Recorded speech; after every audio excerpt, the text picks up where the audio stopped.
Good evening, football fans. Welcome to the Chesmont Game of the Week on ChesmontFootball.com. We are live in Westchester, Pennsylvania at Harold I. Zimmerman Stadium as the Westchester East Vikings get ready to take on the Henderson Warriors. I am Mikey Dunn, joined by Carl Rudman. Carl, it's the Battle of Westchester, two teams that plain don't like each other. Tell us a little bit about the Henderson Warriors. Well, the Henderson Warriors, Mike, is coached by Steve Mitten. The overall record is 1-6. Their league record is 0-3. They did win their last game last week, beating Kennett 24-14. They're led by their quarterback Joe Salina, all-purpose running back C.J. Preston. Also helping them on offense is running back Kevon Jones and wide receiver Ian Tracy. They're averaging 12 points a game scoring and giving up 33. Injuries have played a major factor.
And we are back at Harold I. Zimmerman Stadium after we just heard the national anthem. Carl, finish telling us about those Henderson Warriors. Okay, Mikey, they've been plagued by injuries this year. It's been a major factor in their subpar season, but a good chance here to pick up their second victory over a depleted Westchester East team has had a difficult evening, and I'm sure you're going to tell us about them.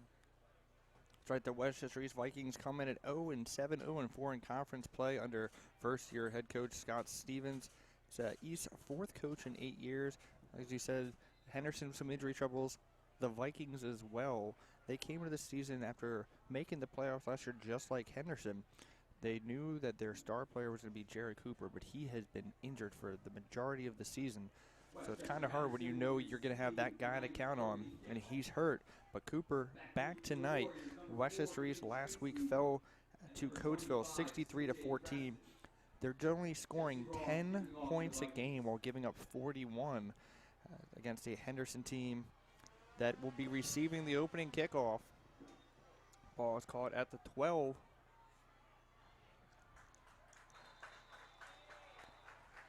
Warriors going to start off ball on their own 30. They are led by Joe Salino. And Carl, as you said, C.J. Preston, the all-purpose back, has not had as much success this year as he would like, but I expect to see him get the ball a lot tonight. I do too, Mikey. You should have some success against this East defense. See how it fares. 1st and 10. Opening drive of the game is the Battle of Westchester.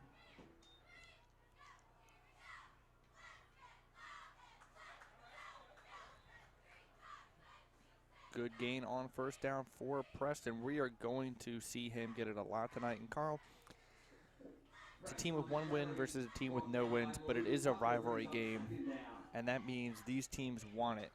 You could be having a bad season winning no games, but if you beat your rival, in some ways it's a successful season. That's correct, Mikey. And I expect it to be a close game tonight. Salino under center. Carry goes to Preston.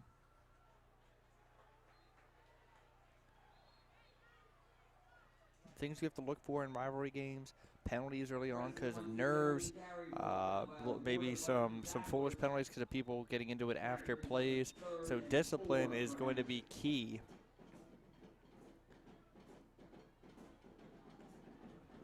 Kevon Jones, the wide receiver for, the running back for the Warriors is back from injury tonight. He also spent some time at receiver. Flag on the play. East jumped there, Mikey, on that play. It's going to be a first down.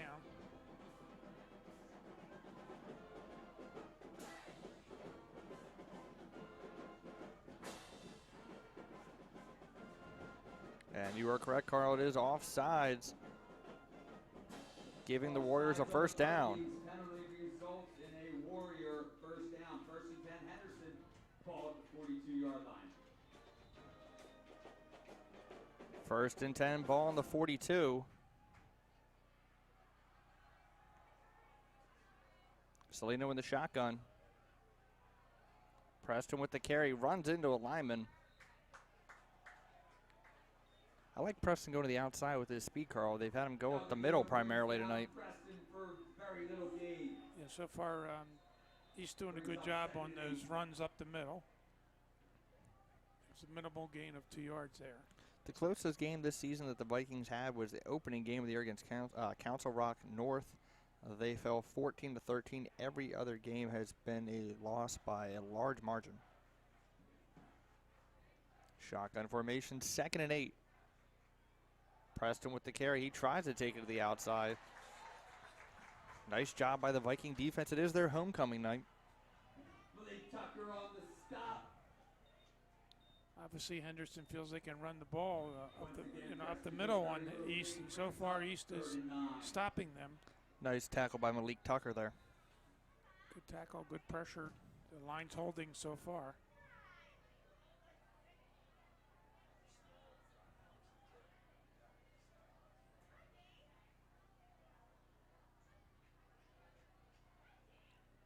So drops back. He's got a man.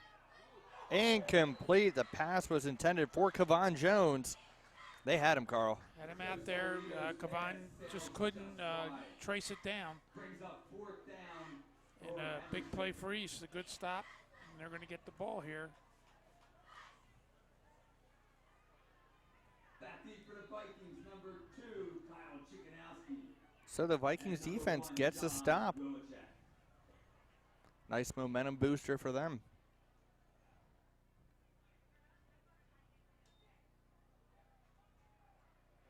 Ball takes a bounce. Good coverage by the Warriors. So Westchester East is going to start the drive. Ball on their own 25. We'll be right back after this word from the D'Ambrosio Auto Group. Don't just go to any dealership. Go to the Big Lot. Jeff D'Ambrosio Auto Group, Destination Downingtown. For the biggest savings, best selection, and the best deals. Save up to $12,000 off Ram trucks and up to $8,000 off Jeep Cherokees. Go to the Big Lot with thousands of Jeeps and Ram trucks and over 150 Jeep Wranglers in stock. For the name you can trust for over 35 years, go to the Big Lot. Jeff D'Ambrosio Auto Group, Destination Downingtown. And that was a good run on first down by the Vikings. Yeah, this is an offense that has struggled, but they've also been without their best player, Carl. Yes, they have. And I believe that was that Michael Gray that carried that ball? I thought it was number 9. It's hard to read their numbers with their gray and red uniforms. Cassidy drops back, pressure, but he's going to run for the first down. Good job by Ryan Cassidy avoiding the pressure, and he gets the Vikings a first down. If they can go and score on this opening drive after their defense got a stop on their first drive, that would be massive. Absolutely, there, Mike. He was pretty easy to avoid those tacklers because they didn't have much speed there, Mikey. He was easily able to get away from them.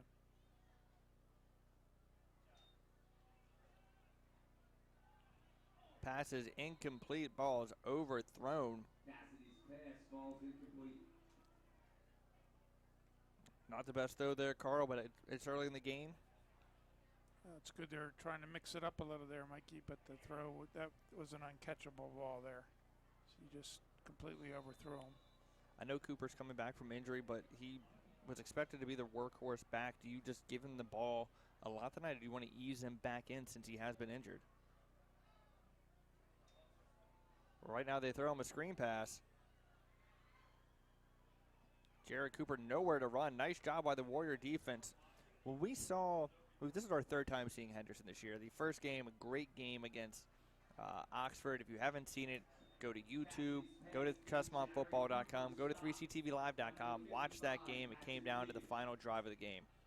But we saw the Warriors versus the Bishop Shanahan Eagles. First and second down, they were pretty strong defensively. They just couldn't get off the field on third down. And it's a 3rd and 13 right now. Right, they should be able to stop him here, Mikey, but see what East has in store for them. 3 wides out.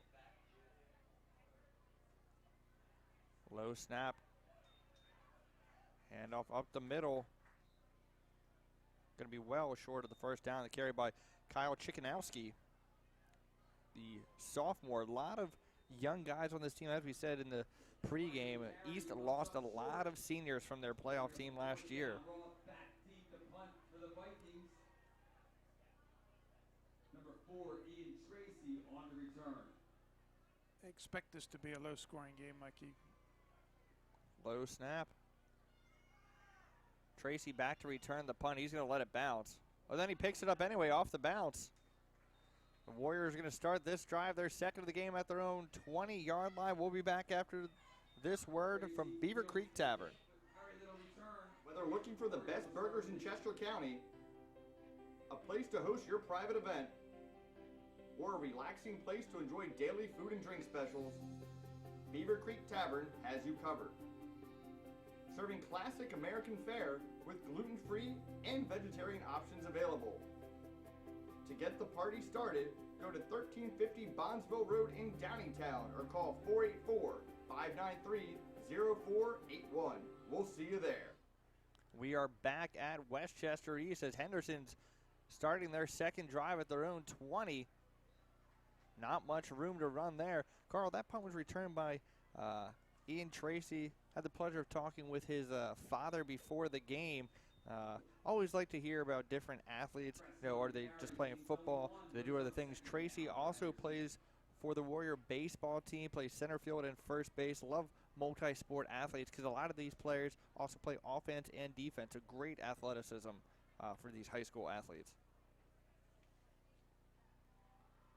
Toss goes to the outside.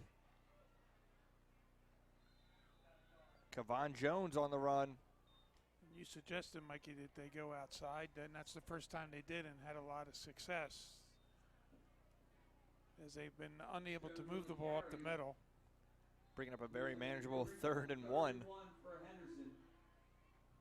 Be interesting to see if they decide to go up the middle again here, where they've had little success, to try to get this first down. And they have Preston and Jones in the backfield, so 2 different options. Do they get really bold and try play action pass? It is a run by Preston. Preston cut to the outside. He had the hole to be able to go up the middle and get the first down, but he cut it back right away. He's going to be short, Carl. Just get the first down there. Yeah, I'm not too sure about the play calling here early, Mikey, as they're, you know, maybe they're used to Preston being able to get a first down on that, but East has been able to stop them, and I'm not surprised that they stopped them on that play. I think, though, he could have gotten the first down if he would have just kept running straight ahead. Ball is going to bounce out of bounds. The Vikings going to have very strong field position as their defense has come up with another stop. Barnabas Westchester is a group that exists to help people who are involved in some sort of career transition.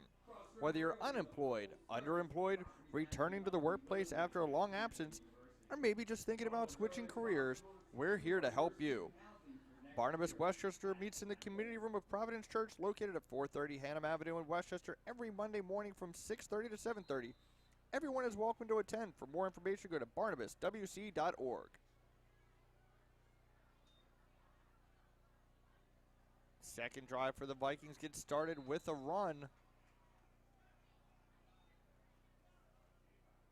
Pierre Marchant with the carry.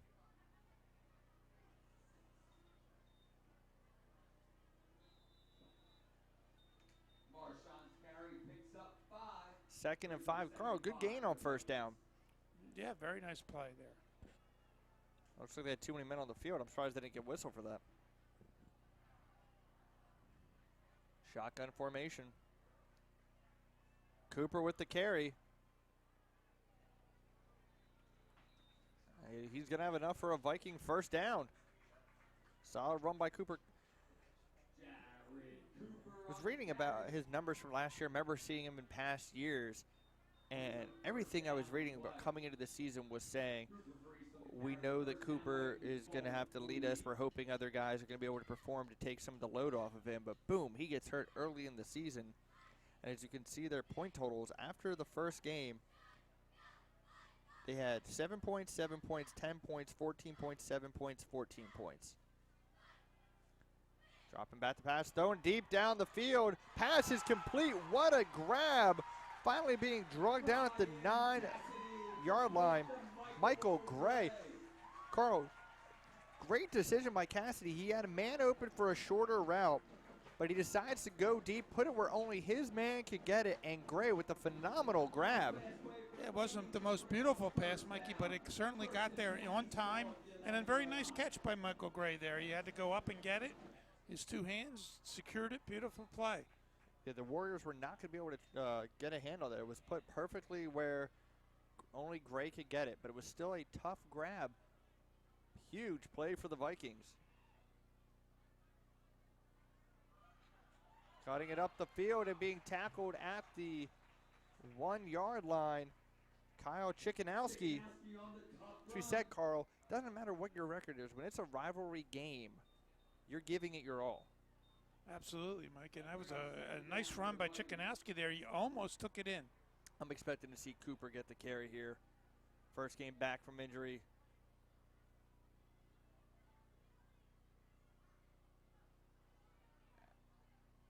I was incorrect, Carl.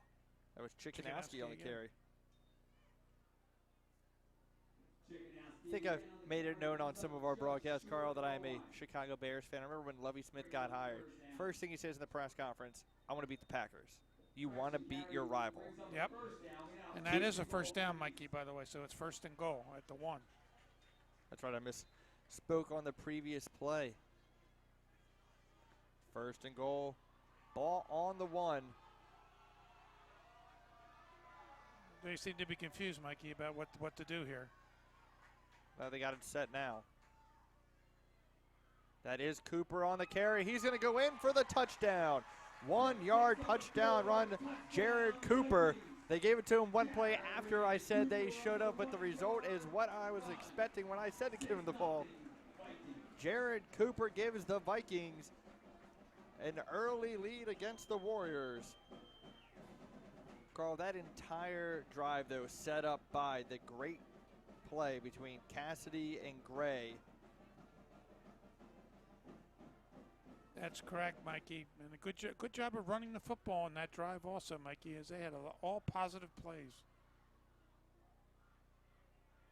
Ross kick is up, and it is good.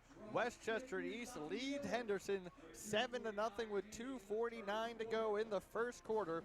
We'll be back after this word from Chester County Transmissions. Hi, this is Andy at Chester County Transmissions. We're a full-service automotive shop here in coastal Pennsylvania that also specializes in transmission and driveline repair. Just so you know, for all your automotive needs, we're here to take care of you. State inspections, whatever you need. Our number here is 610-384-2879. Good morning, Chester County Transmissions. Rich speaking. How can I help you? Please stop in, give us a call. God bless. We are back at Harold I. Zimmerman Stadium at the Westchester East campus as the Vikings have just taken a 7-0 lead over the Henderson Warriors. Carl, great job by the defense thus far for the Vikings. The offense did what they needed to do. They sure did, Mikey, and the surprise is East here is, I think, has a little bit of the edge so far in play.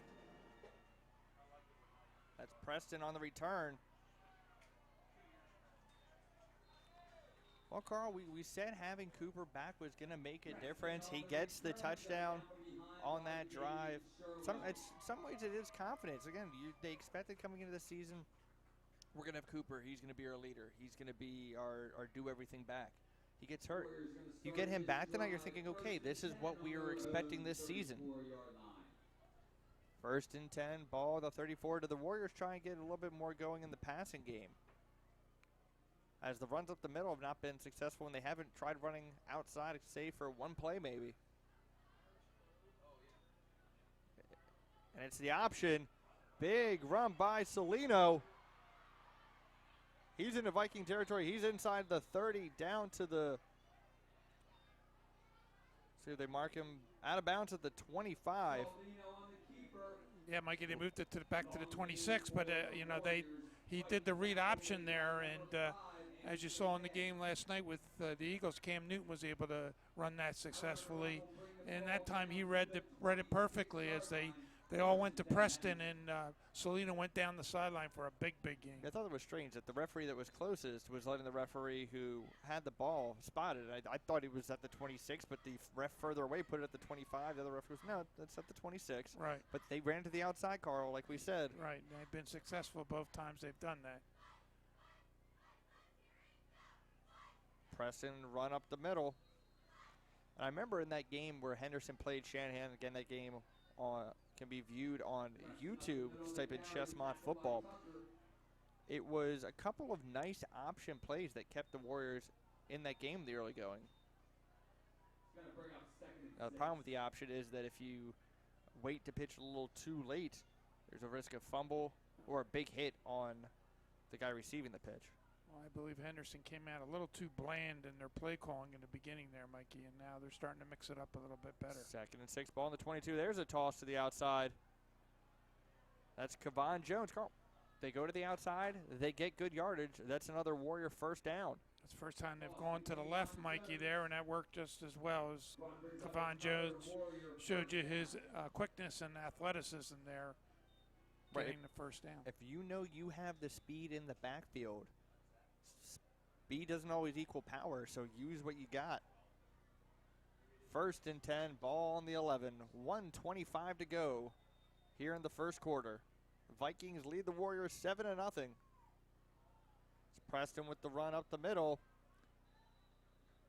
And if it sounds like we're being repetitive, the run up the middle goes for a minimal gain.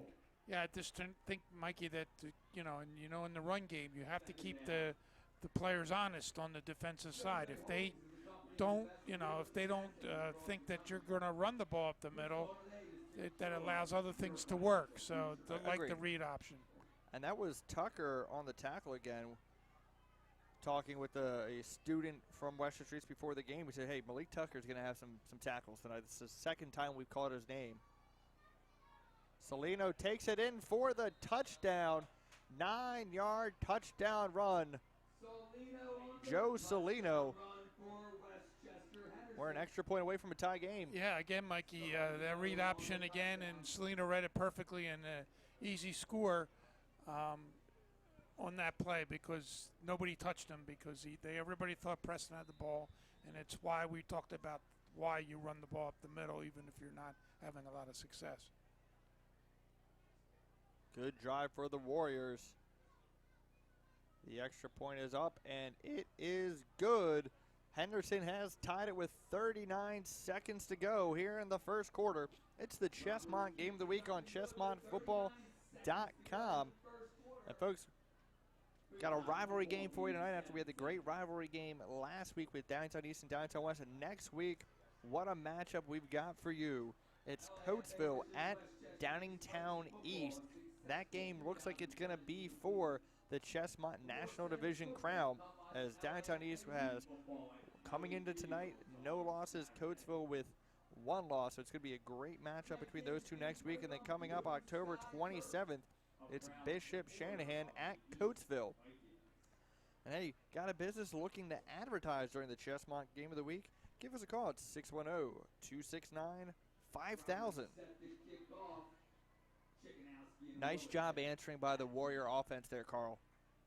Excellent job and excellent reads by Joe Salino there to get him the touchdown. As he had both big plays there. The long run and then the touchdown. It's been strong kick coverage by the Warriors tonight on both punts and kickoffs. Do the Vikings go back to the pass, or since they had some success on the run there, do they? Well, actually, if you remember, Mike, they had actually a nice mixture of run and pass. And that may have set up that long pass play there, as they have been successful with running the football so far. 1st and 10, ball on the 26.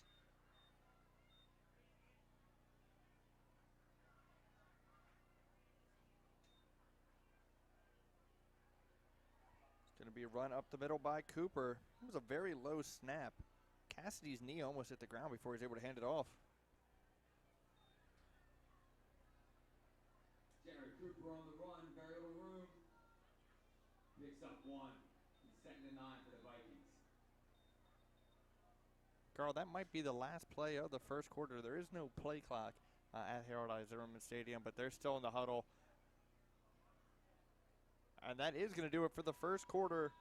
The Battle of Westchester is tied. Westchester East 7, Westchester Henderson 7.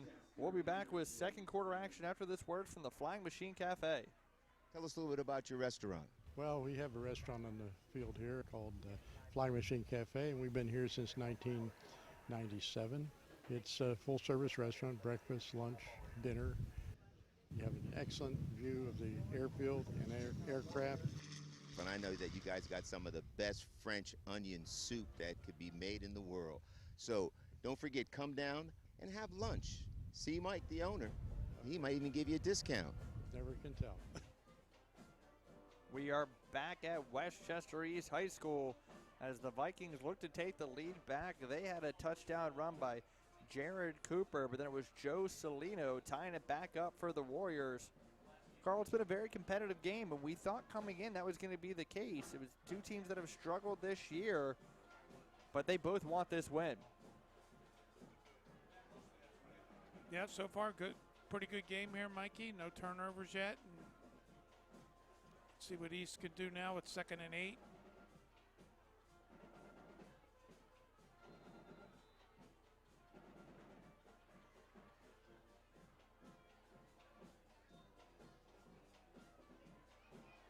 Run to the outside by Cooper.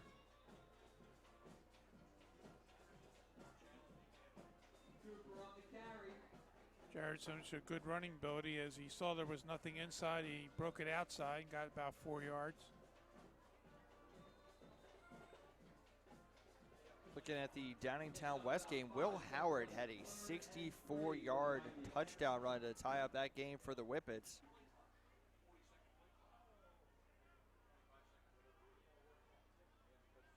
We'll have other scores for you throughout the night. 3rd and 3. Several Warriors jumped, but they were able to get back.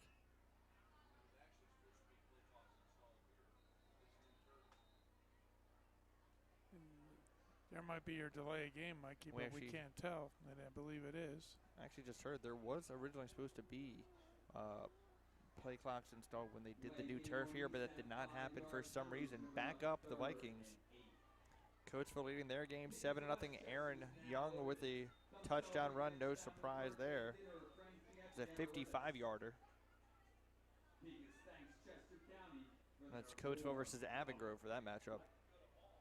Unionville playing Downingtown East.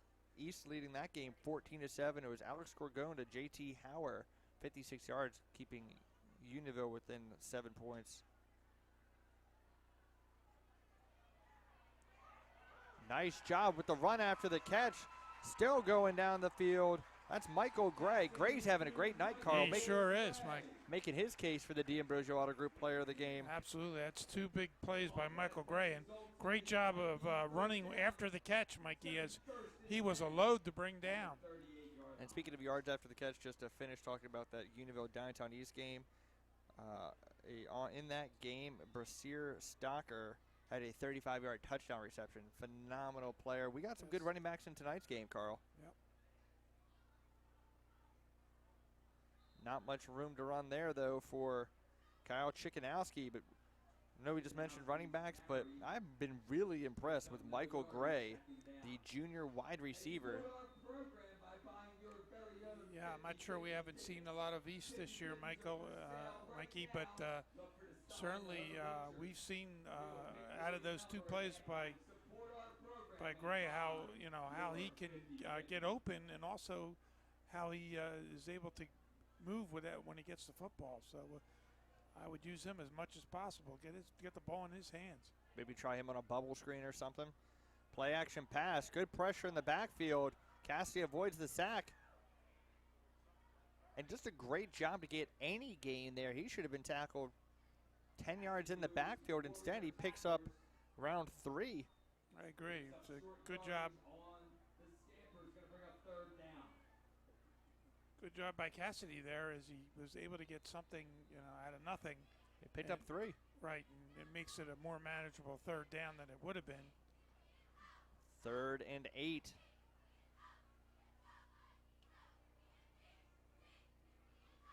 If they can get this to being a 4th and 1, 4th and 2, they might go for it here. I think they would, Mike. I'd be looking for Gray here. See if they can protect. No. Ball is overthrown, almost intercepted. By Salino, the quarterback. Great job by John Willichek playing defense there as the wide receiver, just deflecting it out of Salino's hands. Yeah, the throw unfortunately was a little high, as that ball could have been caught. Reminiscent of that first pass attempt of the game by Cassidy that was thrown high. Now, Carl, do you think they're going for it here, or do they just have the quarterback drop back and do the quick pooch punt? Yeah, we've seen that a lot this year. That's probably what I would do, Mikey. They're actually going to take maybe they're the going to take a timeout to talk about if they're going to go for it or not. 7-7 is your score here. It's the Chesmont Game of the Week on ChesmontFootball.com. And hey, folks, don't forget, you can follow us on Twitter at ChesmontFB, like us on Facebook at 3CTV Live, and follow us on Instagram at 3CTV Live. Just because we have ChesmontFootball.com now, it doesn't mean you should not check out 3CTVLive.com. A lot of great events on there. And again, just a reminder, all our broadcasts, you can go on to YouTube, watch those anytime. We've seen Henderson twice this year. You want to go back, see that great game against Oxford we talked about. You want to watch the Battle of the Brandywine. Last week's matchup between Downtown East and Downtown West, which was going in, most people thought was not going to be a close match, but Downtown West fought hard and was within 7 points with a chance to tie it up, but the Cougars were able to get the victory in that matchup. Downtown East came out on top, and Westchester East trying to come out on top tonight, get their first W. You're going for it.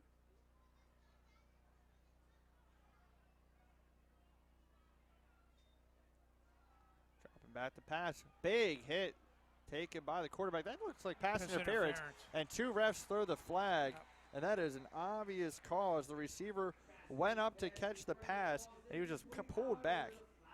Again, Michael Gray was going to catch that ball, Mikey, because he's got that wide receiver look to him, and he was going to come down with it, and they had to pull him down.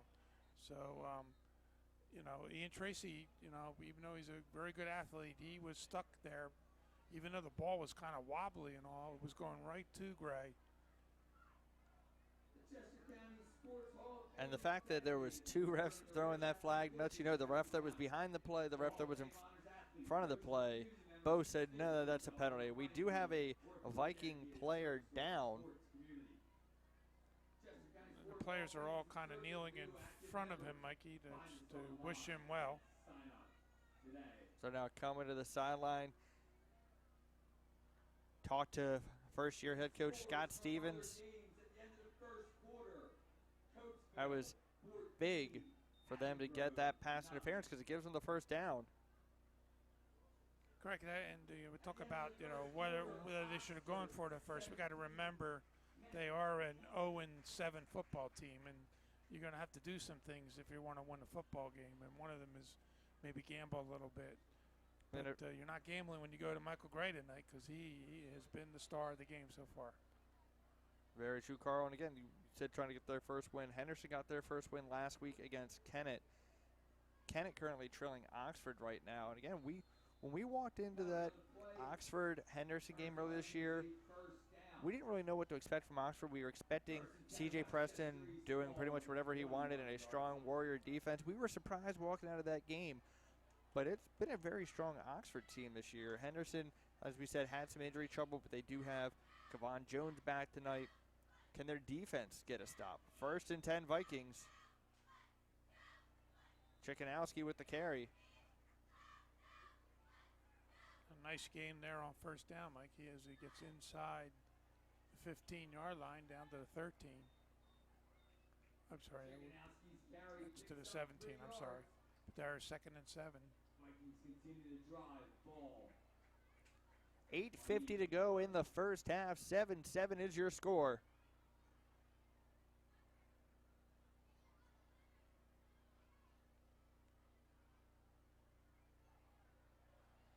That run to the outside by Pierre Marchand. I think that's his 2nd carry of the night, Carl. Run to the outside by Yeah, they're using Michon a lot here, trying to mix it up here. sort of a 1st down. It is homecoming night, adding a little bit more to the pageantry of the rivalry game. Vikings face up 3rd and 3. We'll see what happens here, Mikey, at 3rd and 3, and they may have a field goal kicker that can kick this through from there if they have to, too. We'll see what happens. I don't think they're going to do it, but this is an area where I like the play-action pass. Yeah. But I expect this to be a run here, Carl. Maybe a roll out by the quarterback. Oh, it is a pass. Proving me wrong. They go right to the man I would have gone to, Michael Gray. Love the play call. Wasn't sure if they were going to do it because some of the passes have been a little high. But I wanted the ball in Michael Gray's hand if I'm a Vikings fan, and that's who gets the ball. 1st down to be 1st and goal for East. Yeah, if we take a look at Michael's height and weight, he's 6 feet, 180 pounds. So he's certainly, for high school, has got the height and the weight to make it a First tough and goal guy to from the bring down. 5. And that is going to be a touchdown run by Jared Cooper, his 2nd of the night. 5-yard touchdown run. Cooper's 5-yard carry. And before that play, you could hear the Viking student section showing their appreciation for their players. They're very happy after that run, Carl. Yes, you could see the speed there of Cooper as he really got around the end real quick, and there was nobody stopping him on that play.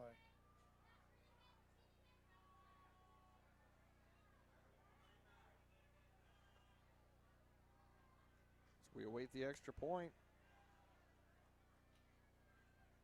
Kick is up, and it is good. Jesse Ross, 2 for 2 on extra points. And Carl, when we heard Jared Cooper was playing tonight, we said that's going to definitely change things. He's got 2 touchdowns. Yes, I think it's another option between Gray and Cooper. They finally have a tandem of offensive weapons, and the quarterback's done a good job so far of play calling and getting the ball out. So definitely East's best performance of the season here, and it bodes well for a really good, tight game. Can the Warriors answer? Last time Westchester East scored, Henderson was able to go down the field, get a touchdown of their own. They trail 14-7 here at Harold I. Zimmerman Stadium. Tracy again deep for the Warriors.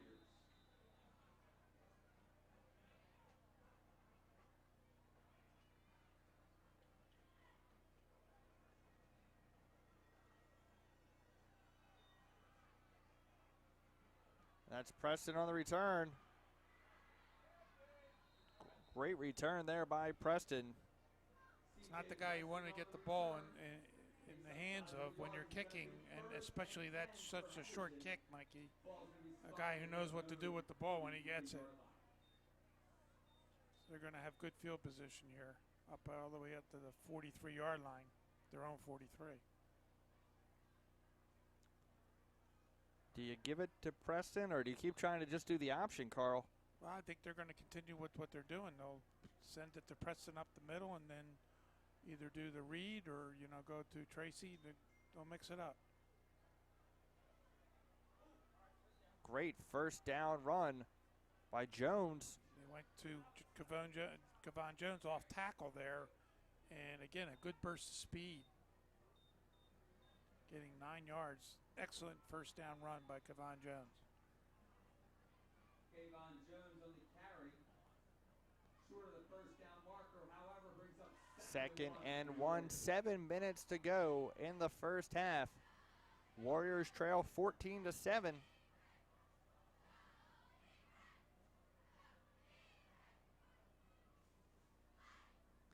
going to be a first down run for the Warriors. Solino sneak will pick up the first down. Solino with the carry. He's a solid runner, Carl. Going to be on the 42-yard line. Yes, he is, Mikey. Knows what to do when he gets the ball. He's made all the right decisions so far as when to run it or not. Carl, this is a Henderson team that's only averaging just over 12 points a game and a Viking defense that gives up 41 points a game. Something's got to give. Yeah, I look for the score that for every they're probably going to both average obviously way higher than they normally score. Great stop there by the Viking defense, as there's several people there to match C.J. Preston.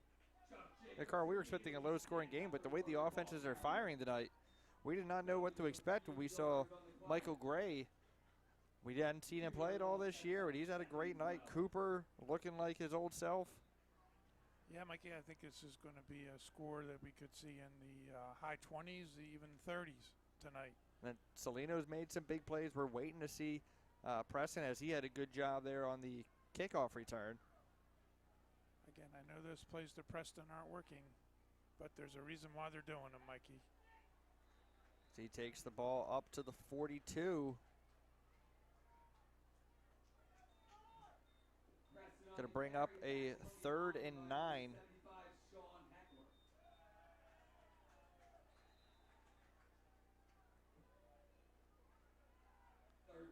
Henderson needs a big play here. One name we have not said tonight that we said in that Shanahan game was Jordan Lodato, the tight end. Did they look his way? I think you got away with a hold there, Mikey. Pass is complete to Stephen Armstrong. It's going to be short of the first down, but it's going to make it a 4th and short. Stephen Armstrong. Definitely expect them to go for it here. However, completion short of a first down. It's going to bring up 4th and 4 for the Warriors. Boy, it would be a big stop here if they could stop Henderson here. Couldn't really see as well. I thought he was a little bit close for the first down. It's 4th and 4.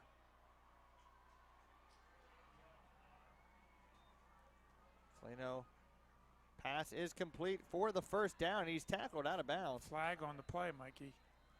That was Ian Tracy. Good route there. He got past the sticks. Good for a first down. However, there's a flag on the play.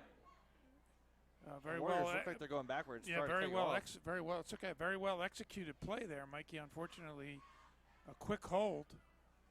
Holding on the Warriors will negate the first down. 10-yard penalty. And at this point, I would punt it, Mikey. Yeah, I definitely think that's going to be the decision Steve Minton makes. As like I said, you had a good route run by Tracy, but I think part of the reason the throw was able to occur was the hold, giving Salino more time. I'm not too sure they needed the hold because he got that ball out so quick. I don't think anybody could have got to him that quick, Mikey. And the Warriors are going to punt as it's 4th and 18. Whoa. Interesting snap there. Ball is going to take a Warrior bounce, go inside the 10, throwing inside the 5. Finally down at the 4.5. Vikings going to start deep in their own territory after this word from the D'Ambrosio Auto Group. Don't just go to any dealership. Go to the Big Lot. Jeff D'Ambrosio Auto Group, Destination Downingtown. For the biggest savings, best selection, and the best deals. Save up to $12,000 off Ram trucks and up to $8,000 off Jeep Cherokees. Go to the Big Lot with thousands of Jeeps and Ram trucks and over 150 Jeep Wranglers in stock. For the name you can trust for over 35 years, go to the Big Lot. Jeff D'Ambrosio Auto Group, Destination Downingtown. We are back at Westchester East High School as the Warriors have pinned the Vikings deep in their own territory, but Westchester East leads 14-7.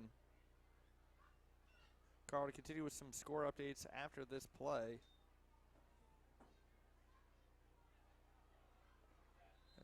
not much room to run there for Cooper. Coatesville leads Avongrove 21-0. Oxford leads Kennett 17-0. Carry in the play, Breeze picks up no yardage. 2nd and 10. And Unionville and Downtown East are tied.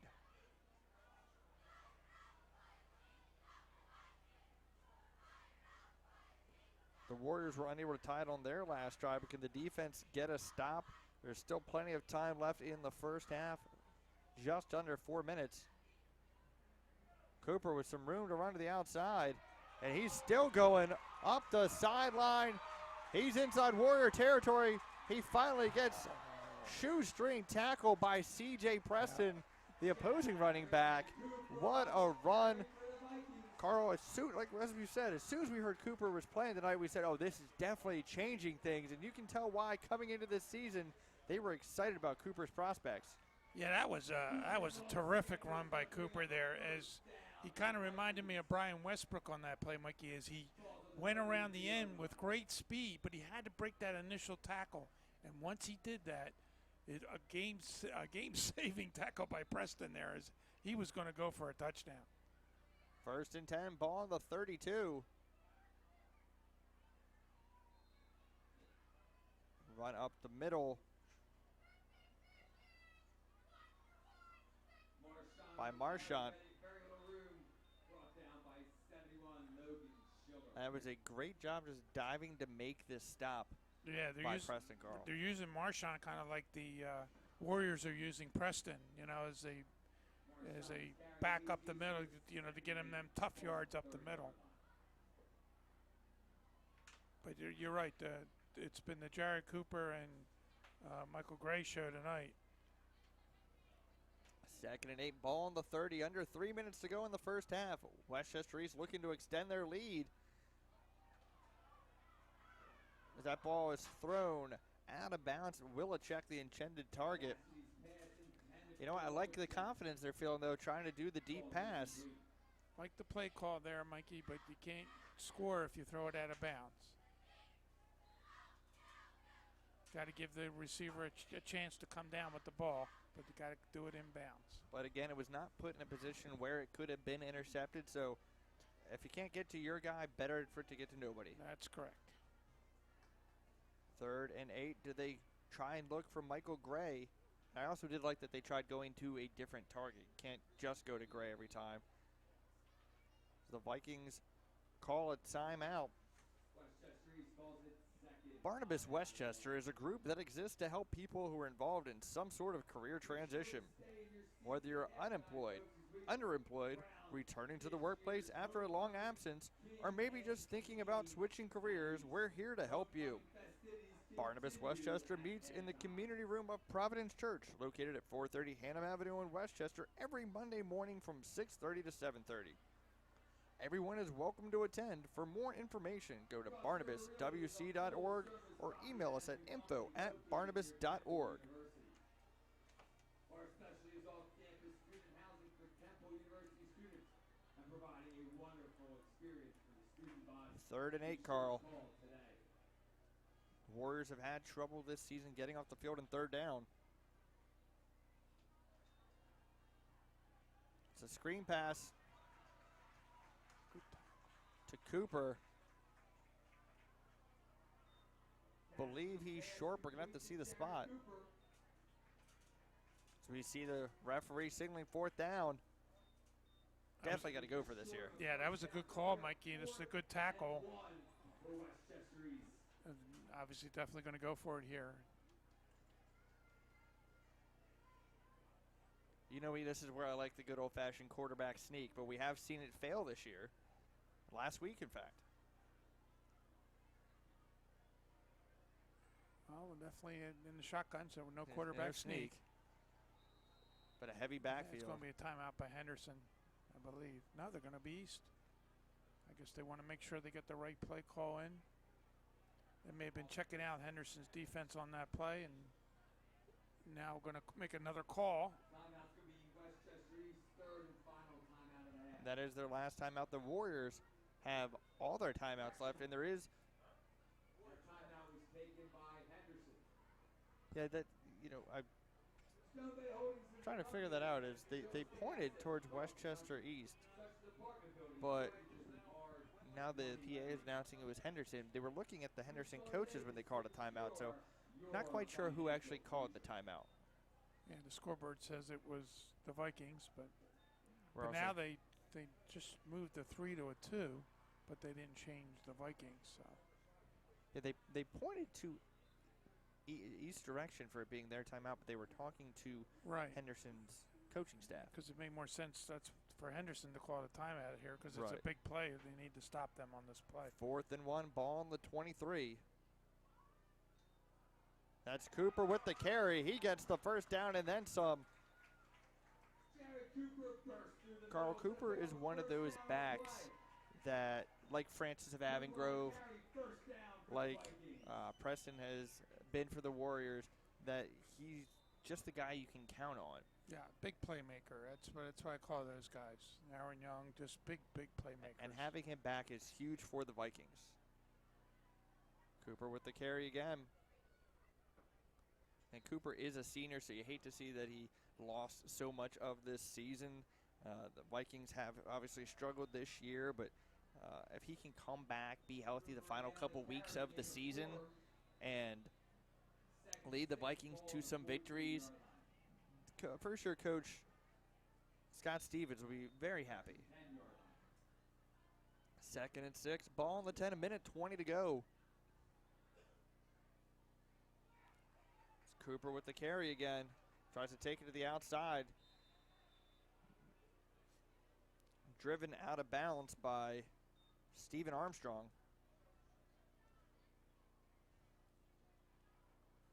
Stephen Armstrong rides Cooper out of bounds on the carry. 3rd down for the Vikings. Minimal gain. It's going to bring up 3rd and 6 for the Vikings. 3rd and 5, minutes 7 to go, Carl. Be an interesting call here to see what they're going to do.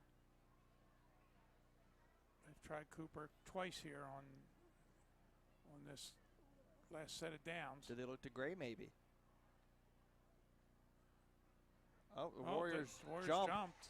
That happened 2 drives ago. Warriors jumped and were able to get back. Not so there. Is that a half the distance there, Mikey, or is that a full 5 yards? Gonna have to see what they mark off. Flag on the play is an offsides on the Warriors. Believe it would be half the distance. And that's what they're doing. They're spotting it on the 4.5. The ball was on the 9, so it actually pretty much the same difference.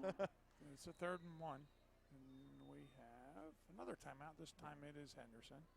Timeout Henderson. Well, Carl, it was a game that if you look at the records, you say, well, you might not see the best of football, but we've seen some impressive play tonight. Yeah, we have. And I think, Mikey, coming into the game, we thought that Henderson probably had more of the playmakers and would have the slight edge in this game, knowing it's a rivalry game. But the fact that Gray and, has come in and done such a great job, and then getting their great running back, Jared Cooper, back, has made all the difference in the world. And it seems to have boosted the rest of the team because the defense has really played well tonight. Some more score updates, Carl. Shanahan leading Downingtown West 14-7. That's not as much of a rivalry, but it's still kind of a Downingtown battle. Tonight it's the Battle of Westchester here on ChesmontFootball.com. It's the Chesmont Game of the Week. Vikings leading the Warriors 14-7. They have a 3rd and 1 ball on the 5. And it looks like they got enough for the first down. That's Cooper with the carry. Let's see where they placed the ball. Cooper stood up by a scout Henderson's defensive line. But it does say 1st and goal. But now they're saying measurement. Now they're saying measurement. It looked like he got a better push. He only needed a yard. But it also depends on where the ball was in his arms when he was running with it.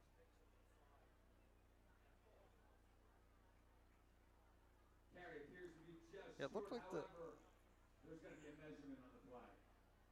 It looked like the sticks on the far side of the field. It looked like the man was standing with the stick at the 5. They have the ball touching the 4. Right. It's definitely going to be close there, Mikey. It appears to be short. It looks short based on great camera work there. It is short. They just not have the sticks fully extended when they were on the sideline because they definitely were standing at the 5. Right. That's what we're judging by a lot of the time when we're looking, is we're looking to see where the people holding the sticks are. Ball appears to be just short of a first down. Again, obviously going to go for it here. Yes, a field goal makes it a 2-score game, but when you're that close, I go for it. You have no wins this year. Correct. They're definitely going to go for it.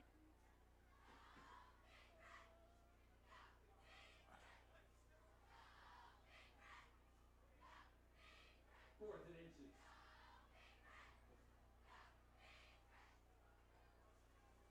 And the Vikings are going to go for it.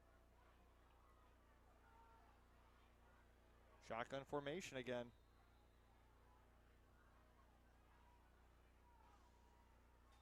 Cassidy hands it off to Cooper.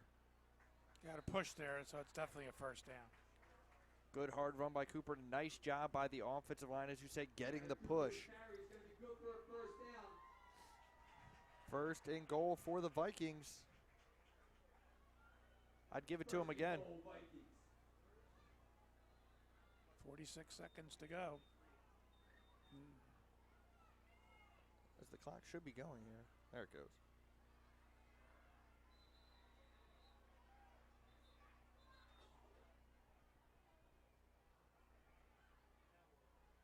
As a timeout has been called by the Vikings. So that previous timeout where we weren't sure what was Henderson. Right, the one I thought was Henderson. But they pointed to east. Right. Third and final timeout. And it's obvious that they had it because it didn't make any sense to run the ball in the middle of the field there if they had no timeouts, because that would have run the clock down pretty far. Still enough time to run it again here on second and goal. They can try and throw it to Gray. They've thrown it to Wilczyk a couple times. Or do you maybe try and hit Cooper on a screen? Yeah, that's not a bad play. I think you want to go outside on this play, Mikey. I don't think you want to run it up the middle again. I don't think you can score that way. I always love when the quarterback has the run-pass option, because really, if all else fails, if the run isn't there and you think you're going to run out of time, you could always just throw it out of bounds. Throw it out of the back of the end zone if you're far enough outside. Correct. So I like the run-pass option, but you're seeing that a lot more in the college and, of course, the pro games as well. You have two playmakers out there in Gray and Cooper. There's a lot of ways to get the ball in those guys' hands. Westchester East has not scored more than 14 points all season. They're looking to do so in the first half tonight, Carl. Big play. Or big series of plays, I should say, coming up here. Correct. Like you said, I would pass the ball on this play because of the time clock. And they are going to pass. Great route run, and that's going to be a touchdown. What a route by Michael Gray. He completely faked out the defensive back. Carl Ham was about 4 or 5 yards away from him there. Yeah, give Cassidy a great job of getting the ball to him, and with great alacrity on that play, Mikey. He really whipped it in there, and easy touchdown. Beautiful play. Michael Gray with another great play.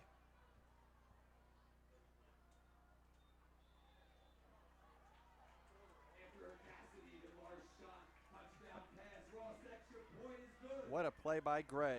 We'll be right back after this word from the Beaver Creek Tavern.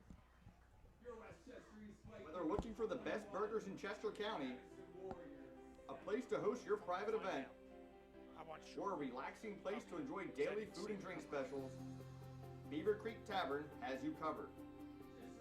Serving classic American fare with gluten-free and vegetarian options available.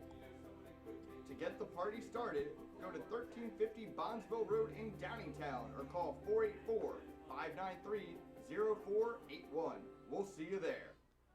And Carl, this is a Viking team that is doing something they've not really done all season. They are firing on all cylinders offensively.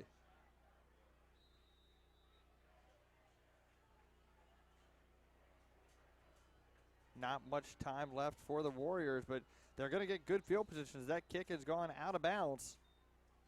Viking kick sails out of bounds, going to be penalized for that. So the big play on that drive was that Jared Cooper run, Mikey, as they were deep in their own territory when he broke off tackle to the outside, and Preston saved the touchdown. But the East was able to bring it in to take a 21-7 surprising 14-point lead here. Well, yes, it is surprising because of what they've done this year, but they really have not had Cooper all season, so it is a completely different team. But makes a difference when you get your star player in there. You look at the Sixers the other night when Embiid came back. What a completely different team. Right, because it's not just that, hey, you have Cooper to make plays. That opens things up for a Michael Gray. Correct. Because if you know Cooper, if there's no Cooper, you're saying, all right, well, who else is going to get the ball? Okay, Gray, he's good. Let's stop him. But the Cooper and Gray mix with some runs by Marshawn as well. Salino drops back the pass. He's trying to get the Warriors points before halftime. Ball's thrown out of bounds. Solino's pass to Preston sails incomplete. Good coverage there. Preston was the intended target, trying to get the ball in their playmakers' hands. But, tonight, Mikey, so far it's been the playmakers of East that are beating the playmakers of Henderson, no doubt about it. And the disparity in the scores is showing that. 2nd and 10, 26 seconds to go. 21-7 is your score. It's the Chesmont Game of the Week on ChesmontFootball.com.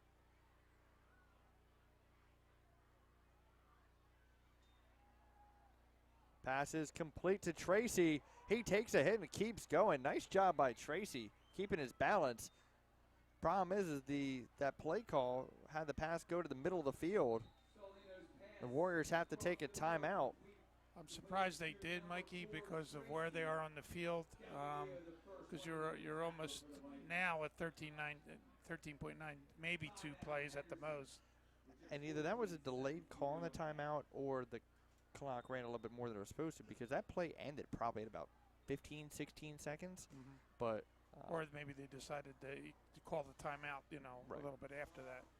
Which you have to be quick with that decision, because, again, the clock stops for a first down. So if they get a first down here quick, maybe give themselves a chance at a Hail Mary. Right, I figured they had nothing to lose. They might as well use that timeout and see if they can make a big play here. Preston's been known to break out a big run, but I expect them to pass it here. Yeah, they got 4 wide receivers out, Mikey. So drops back. Pressure. He just has to throw it away. And great job.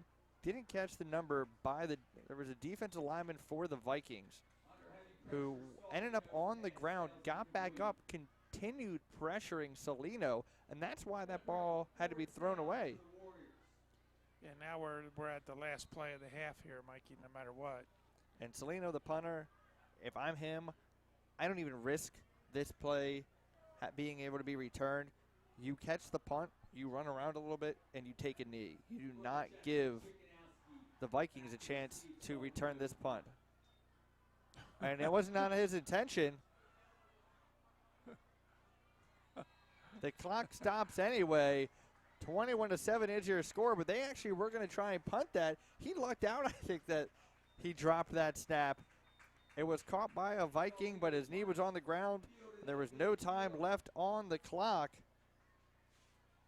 Well, that's going to do it for the first half here at Harold I. Zimmerman Stadium as the Westchester East Vikings lead the Henderson Warriors 21-7. We'll be back with second half action. It is homecoming night, so we have an extended halftime. So stay tuned for more Henderson versus Westchester East on ChesmontFootball.com.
ladies and gentlemen, welcome to our halftime activities for Homecoming 2017. East High School's principal, Dr. Kevin Fagan, is accompanying the 2017 Homecoming chairpersons, Sarah Guan and Veronica Tawani. Approaching the field at this time are the candidates for the 2017 Homecoming King and Queen. They are Shreyas Chapko and Hope Marshall. Jerry Cooper and Emily Smith. Jack Keeler and Morgan Lill. Danny Lewis and Vanessa Slayman. Joe McKernan and Maggie Gallagher. David Sherlow and Lindsay Reardon. AJ Stacy and Brooke Pizio. And Manas Kamara and Leah Malavoka. At this time, I direct your attention to the field and our homecoming chairpersons, Sarah Guan and Veronica Tawani. Good evening and welcome to Westchester East High School's 2017 Homecoming festivities. Homecoming at East High School has been a proud tradition of our student body. Throughout the week, students display their school spirit and pride. In a few minutes, our homecoming king and queen will be crowned. The culminating homecoming activity will be the dance Saturday night. Thank you, East students, faculty, and staff for making this a wonderful homecoming week. A special thanks to Mrs. Cornelius, the athletic director, for organizing many of today's activities. A lot of time and effort goes into all of our homecoming activities. Therefore, a special thank you to Mrs. Moreno Davis, Mrs. Carr, and all of our student council members for all of the fun activities that raise school spirit and Viking pride. Today's events were amazing. Thank you to the administration, faculty, staff, and students who made it all possible. On behalf of the entire student body, I would like to congratulate each of the outstanding young ladies and gentlemen in the 2017 Homecoming Corps. The runner-up for Homecoming King is...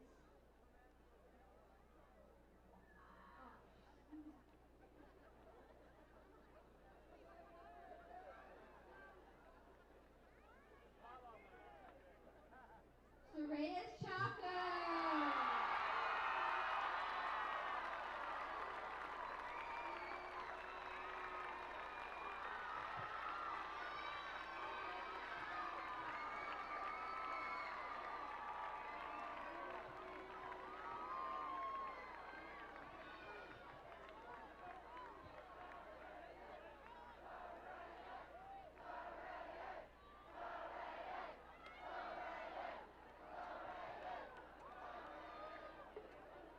And now, East High School's 2017 Homecoming King is Jerry Cooper!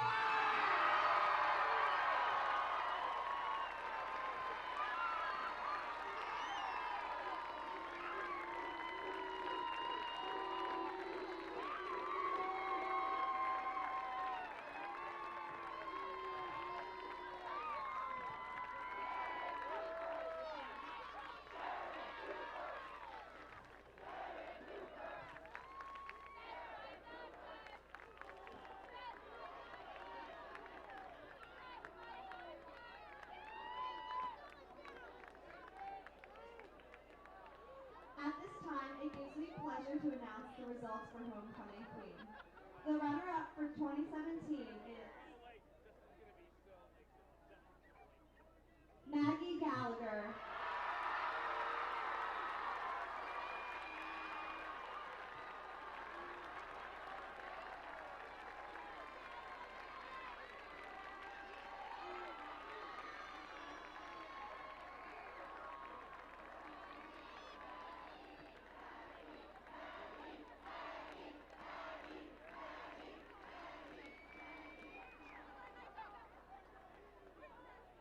East High School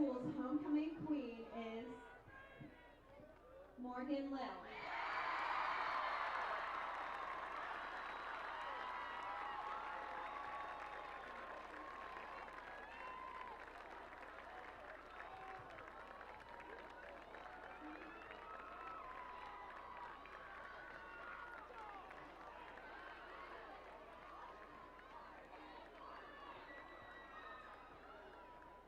Thank you for your attention. Enjoy the rest of homecoming.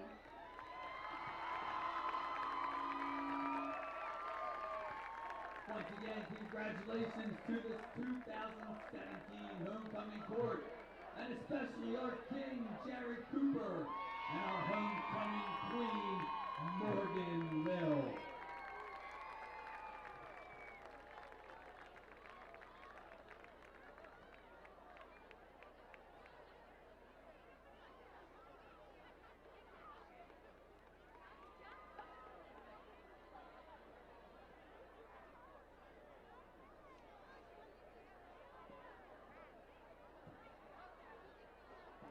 Ladies and gentlemen, please welcome to the field, the East High School Viking Marching Band.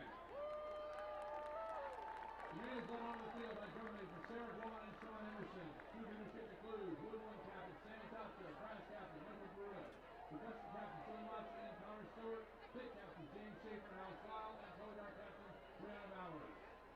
Tonight, East High School Viking Marching Band will be performing their 2017 show, Reborn, featuring the music of Michael Mikowski, Charlie Tate, and Igor Shalinski. The band would like to thank Superintendent Dr. James Scanlon, Kristen Barnelli, Supervisor of Social Studies and Fine Arts, East High School Principal Dr. Kevin Sagan, and the entire administration and staff at Westchester East High School for all their support. The high school band staff includes band director Kyle Rich, production captain head Eric Liebesall, drum line instructor Kyle Wales, kid instructors Adrian Connie, and color guard instructor Brianna Moriarty and Rachel Beard. Drum major Sarah Vaughn and Sean Emerson, is your band ready?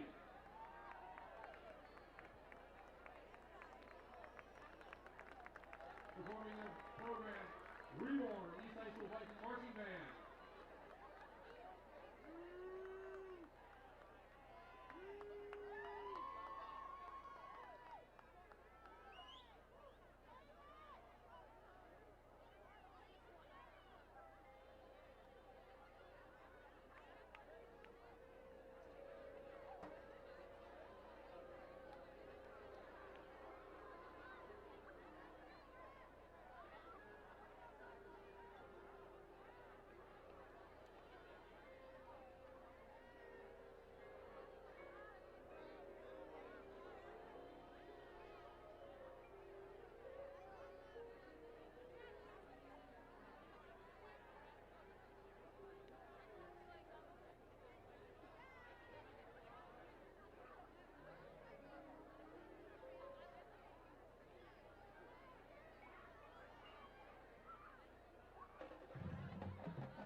Don't just go to any dealership, go to the Big Lot. Jeff D'Ambrosio Auto Group, Destination Downingtown. For the biggest savings, best selection, and the best deals. Save up to $12,000 off Ram trucks and up to $8,000 off Jeep Cherokees. Go to the Big Lot with thousands of Jeeps and Ram trucks and over 150 Jeep Wranglers in stock. For the name you can trust for over 35 years, go to the Big Lot. Jeff D'Ambrosio Auto Group, Destination Downingtown.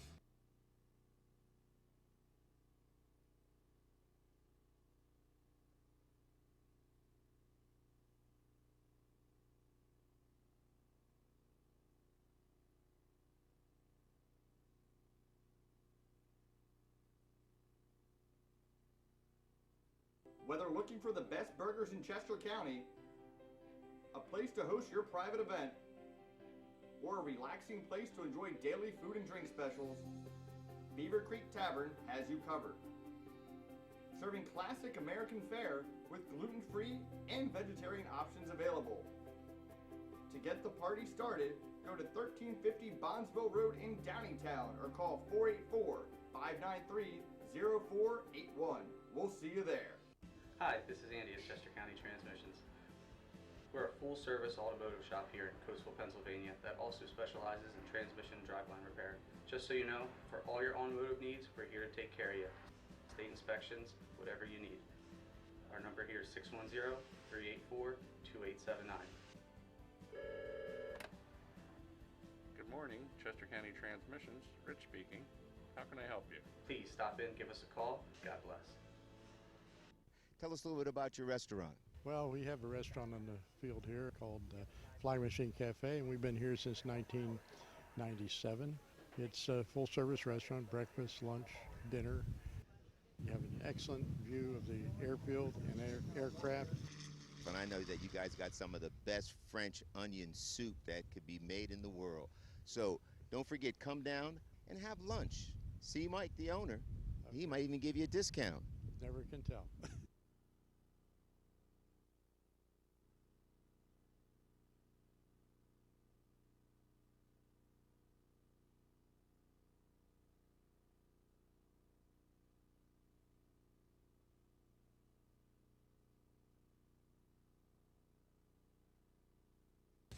Don't just go to any dealership, go to the Big Lot. Jeff D'Ambrosio Auto Group, Destination Downingtown. For the biggest savings, best selection, and the best deals. Save up to $12,000 off Ram trucks and up to $8,000 off Jeep Cherokees. Go to the Big Lot with thousands of Jeeps and Ram trucks and over 150 Jeep Wranglers in stock. For the name you can trust for over 35 years, go to the Big Lot. Jeff D'Ambrosio Auto Group, Destination Downingtown.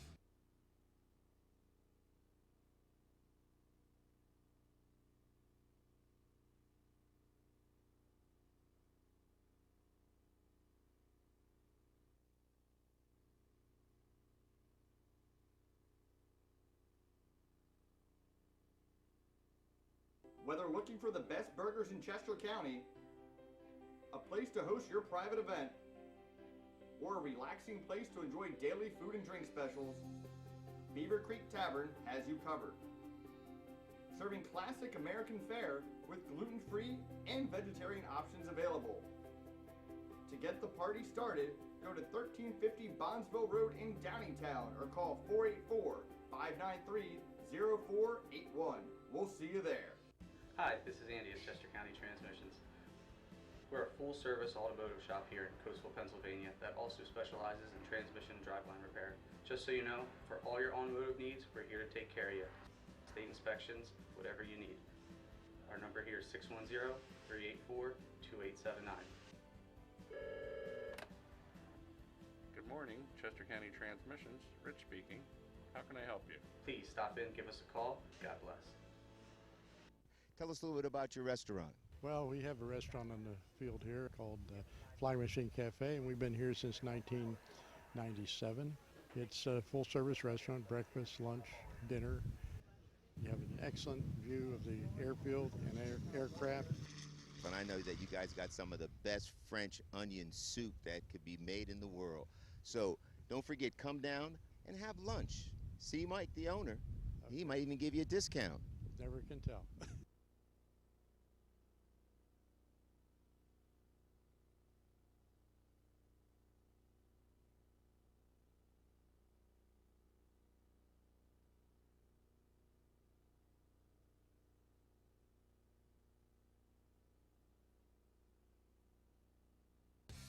Don't just go to any dealership, go to the Big Lot. Jeff D'Ambrosio Auto Group, Destination Downingtown. For the biggest savings, best selection, and the best deals. Save up to $12,000 off Ram trucks and up to $8,000 off Jeep Cherokees. Go to the Big Lot with thousands of Jeeps and Ram trucks and over 150 Jeep Wranglers in stock. For the name you can trust for over 35 years, go to the Big Lot. Jeff D'Ambrosio Auto Group, Destination Downingtown.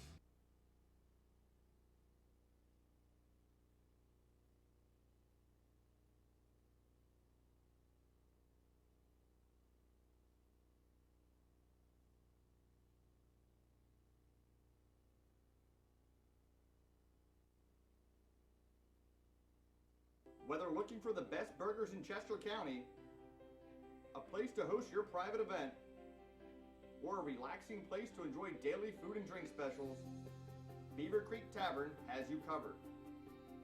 Serving classic American fare with gluten-free and vegetarian options available. To get the party started, go to 1350 Bondsville Road in Downingtown or call 484-593-0481. We'll see you there. Hi, this is Andy at Chester County Transmissions. We're a full-service automotive shop here in coastal Pennsylvania that also specializes in transmission and driveline repair. Just so you know, for all your automotive needs, we're here to take care of you. State inspections, whatever you need. Our number here is 610-384-2879. Good morning, Chester County Transmissions. Rich speaking. How can I help you? Please stop in, give us a call. God bless.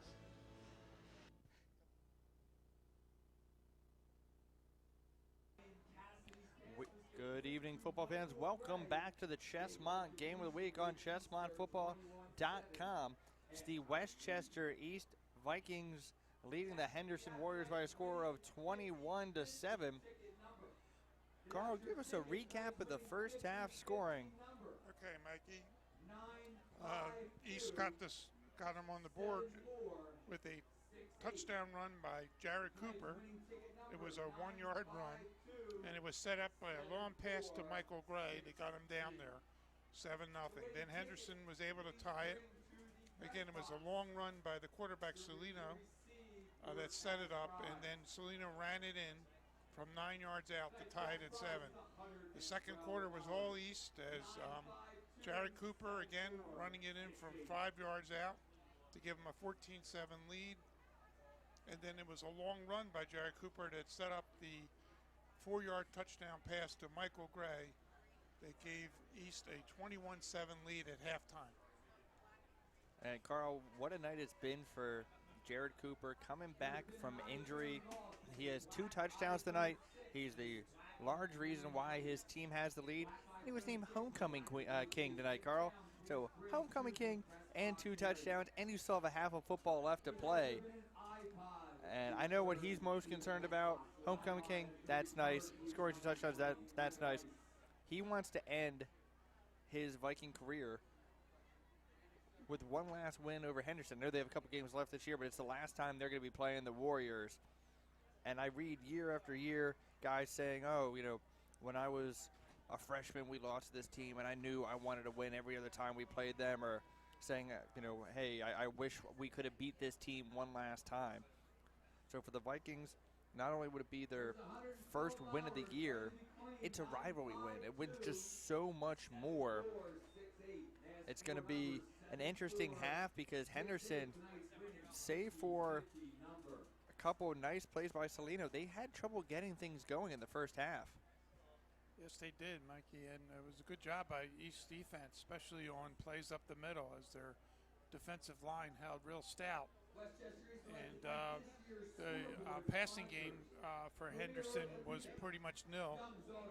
And I think that's what they may have to explore in the second half here, is trying to get it out to Tracy on the outside there. Give you some other Wild World of Sports updates. The Yankees and Astros are tied 0-0. Now it's the bottom of the first. College football, Clemson tied with Syracuse 14-14. And then looking at high school games, what a match between Downtown East and Unionville. Downtown East leads 24-21, getting a field goal just before the half. Downingtown West trailing Shanahan 14-7 at the half. And Coatesville having their way with Avongrove. Again, next week's Chesmont game of the week, it'll be the Downingtown Youth Cougars playing host to the Coatesville Red Raiders. And coming up October 27th, it's Shanahan at Coatesville. So some great games coming up to finish off the season. But hey, it's been a great game tonight. It's been very competitive. It's, as we said, what a difference having your star player makes. But we realize Westchester East has 2 stars, because Gray has certainly stood out to me, Carl. Yeah, Mikey, Michael Gray has been a big contributor tonight, along with Jared Cooper, of course, and they're our leading candidates right now at the half for player of the game. That's right. Every post game, we have an interview with the victorious coach, and we announce the D'Ambrosio Auto Group player of the game. And right now, I'd say it's Gray or Cooper. Give a slight edge to Cooper, so he can get another award besides Homecoming King. But Henderson comes back and win this. Maybe you have Preston or Jones or Salino as the D'Ambrosio Auto Group player of the game. Westchester East will receive, so they will look to extend their lead. Cooper and Sikanowski deep for the Vikings, about to receive the second half kickoff. As Cooper might have another chance to get the ball in his hands. He's back to return the kick along with Kyle Chikanowski.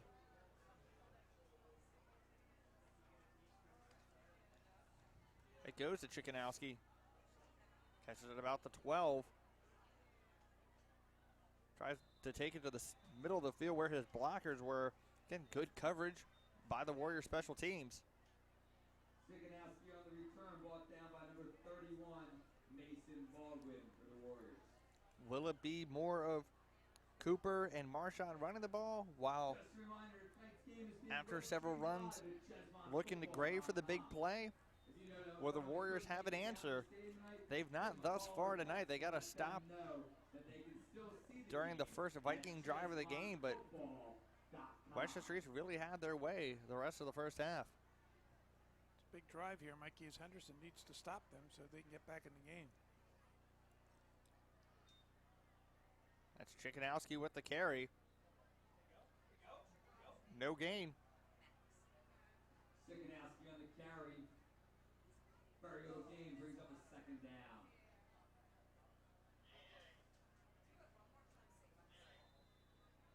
Second and 10.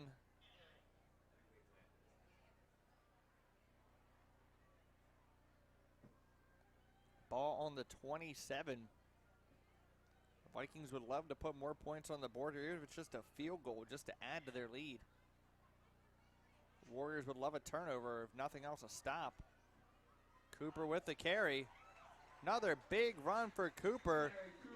It's going to be a first down for the Vikings. Good job by Cooper breaking that tackle again. And once he breaks tackles, and gets in that open field area, he is tough to bring down. And you can tell that he is the guy that leads this East offense. What a blow it was to them to lose him, but he's back tonight trying to lead his Vikings to victory.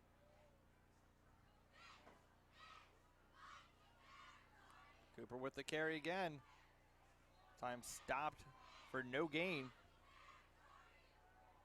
Cooper for no gain. Foster on the tackle. It's going to be 3rd and 11 for the Vikings. Second and 10. 2nd and 11.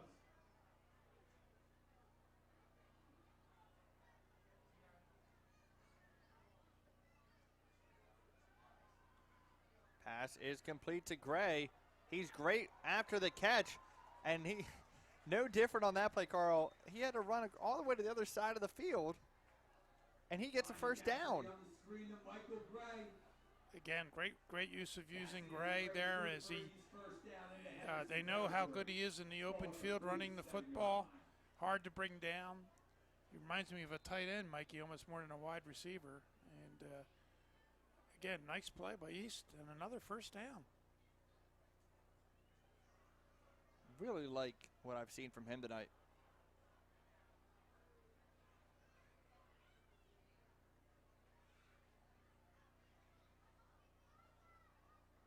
Shotgun formation. Handoff goes to Cooper. He's got another big run. He's going up the sideline. He's finally pushed out of bounds. Jared Cooper is having a night, Carl. And it's just funny, Micah, that C.J. Preston made that tackle again. I don't know where he comes from. But Jared Cooper is going to be talking to him after the game, costing him touchdowns here as he was going. I'll tell you what, I have not seen too many people this year as quick as Jared Cooper, Mike, getting to that end. He is quick. First and goal from the 4. Might as well give it to him again. Marchant with the carry.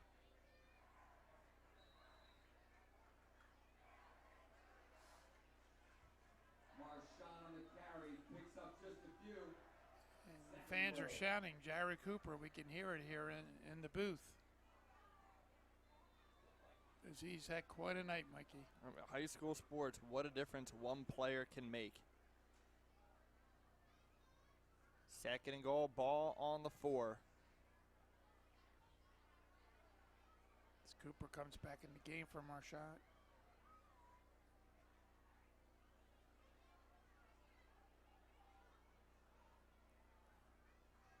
Might as well give it to Cooper again here, Carl. And it's an option. He takes it to the outside. He dives. I believe he's going to be stopped short at the 1. Just missed getting in there, Mikey. Again, he uses great speed because it looked like he was going to be stopped for no gain. But that great speed of his got him down to the 1 yard line. Third and goal, ball on the 1. Unless they get a penalty, you have to expect they would go for it on 4th down unless there's a massive loss of yards. Can the Vikings make this a 3-score game? There is a flag. Illegal substitution, looks like.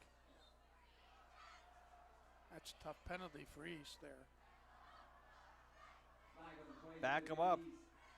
Then 21-7 is your score.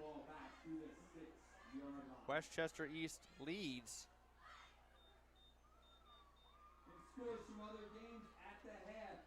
Apologies. There we go. We got that corrected there on our scoreboard.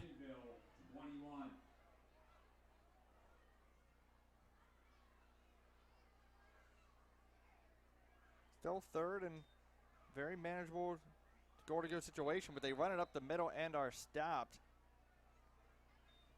Do you go for the 3, Carl, to make it a 3-score game?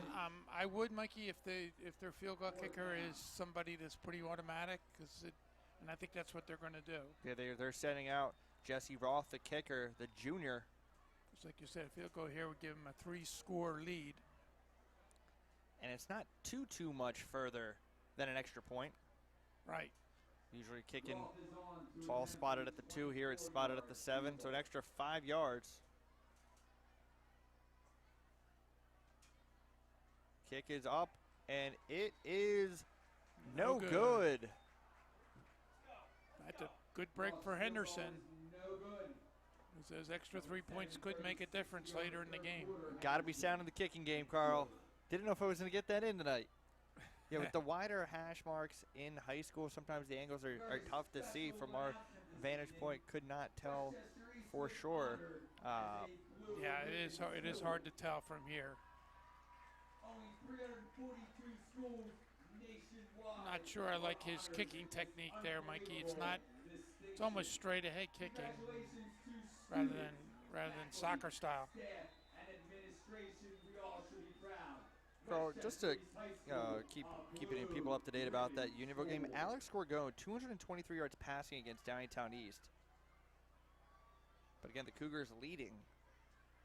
Score here, Henderson trails by 14, but they got the stop on the opening drive of the half, and Preston with the big run He's just fighting for every extra yard he can get. He's getting some help from his lineman, but that's a first down run for the Warriors. That was a 15-yard run, and he reminded me of LeGarrette Blount on that play as he just was impossible to bring down. And that's the first time tonight he's been able to run up the middle and have that momentum and not being stopped. We saw back last week in Brashear Stocker that looked like every time he got the ball, he got an extra couple yards after contact, and Preston knows that he needs to come up big to be able to get his team back in this game. We were talking at halftime. It probably will be one main player getting the Warriors back in this game. Is that guy going to be Preston? Salino just lowers his head and runs forward, trying to get whatever yards he can get. Interesting play call. Yes. Not that dynamic, but it's your 4-yard carry there, which you always says is a very good start on a first down. Hey, it worked. You're probably not going to get a touchdown run there, a big game, but 4 yards, solid run. I think Coach Minton may have talked to his offensive line here about getting off the ball better. So it drops back to pass. There is some contact. Pass intended for Ian Tracy.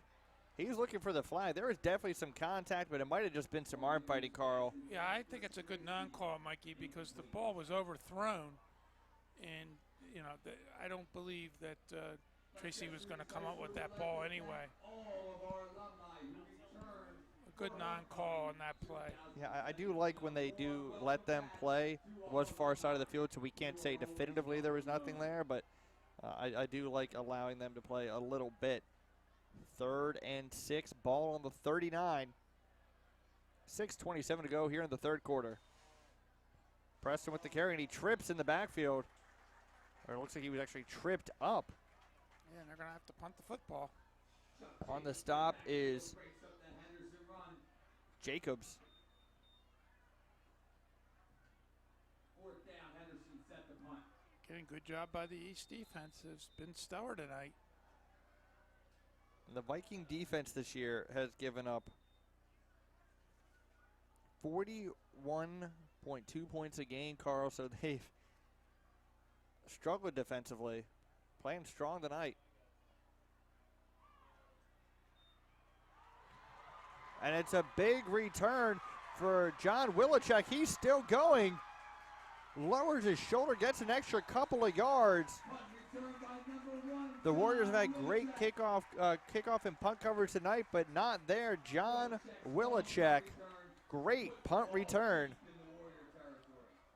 It was a good punt, but the punt allowed the Willichek to get under and get a full head of steam up, Mikey, and then he was able to break through the initial response by Henderson for a huge punt return and gets him all the way down to the 21-yard line.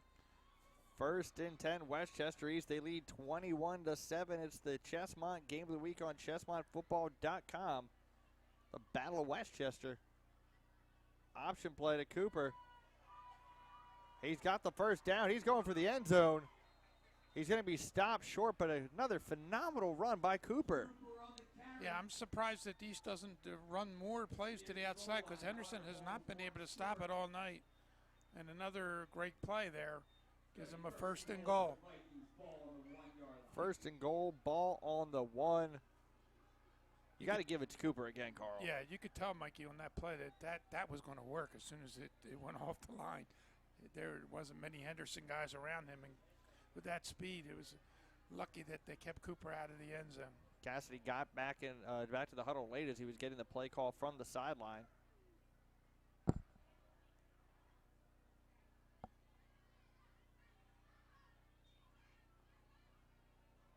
And that's going to go in for a Viking touchdown. That's Kyle Chickanowski adding to the Viking lead.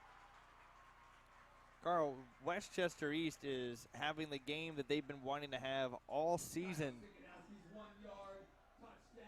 Still a lot of time left, but if you're a Warrior fan, now you're starting to think, oh no. Yeah, it's it's been a great performance by East tonight as they've actually dominated the game that we didn't think was possible when we first started. Extra point is up, and it is good. 28-7, Westchester East leads. We'll be back after this word from Chester County Transmissions. Hi, this is Andy at Chester County Transmissions.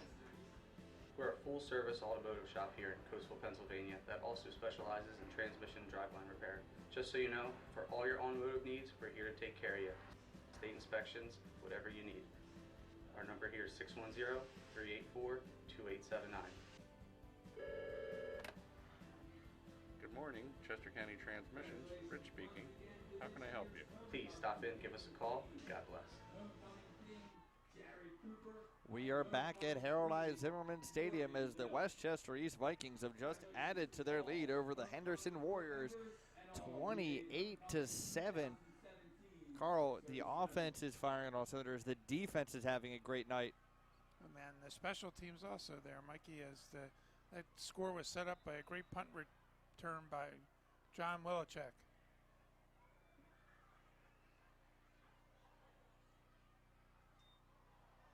Now, Preston has trouble getting that ball, and it's going to end up being a touchback. He wanted to try to return it, but he bobbled it and then gets knocked back into the end zone.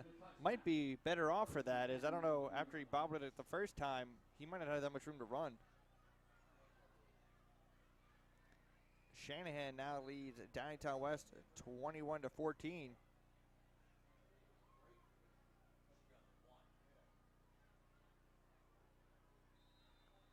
Henderson has to get something going on this drive.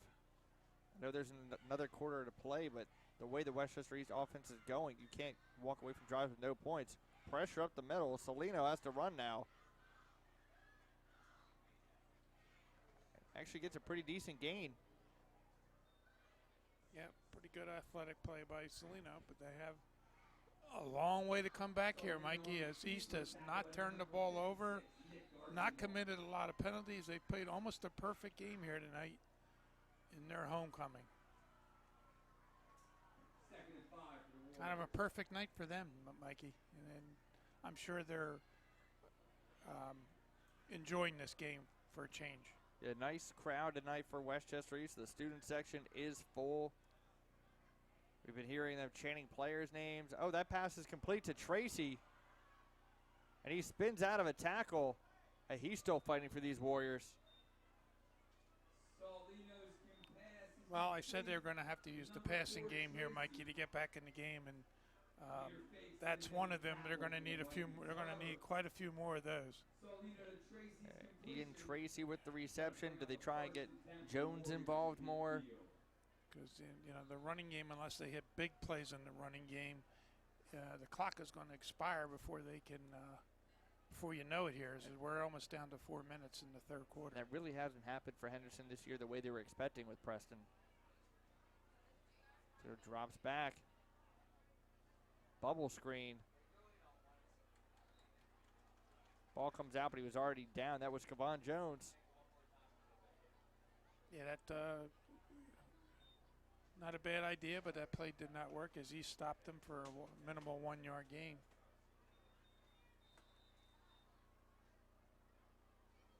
Second and 9, 3:53 to go in the third quarter. Westchester East leads 28-7.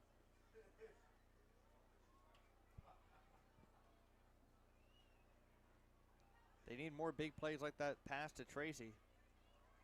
Preston met at the line of scrimmage. Great job by the Viking defense.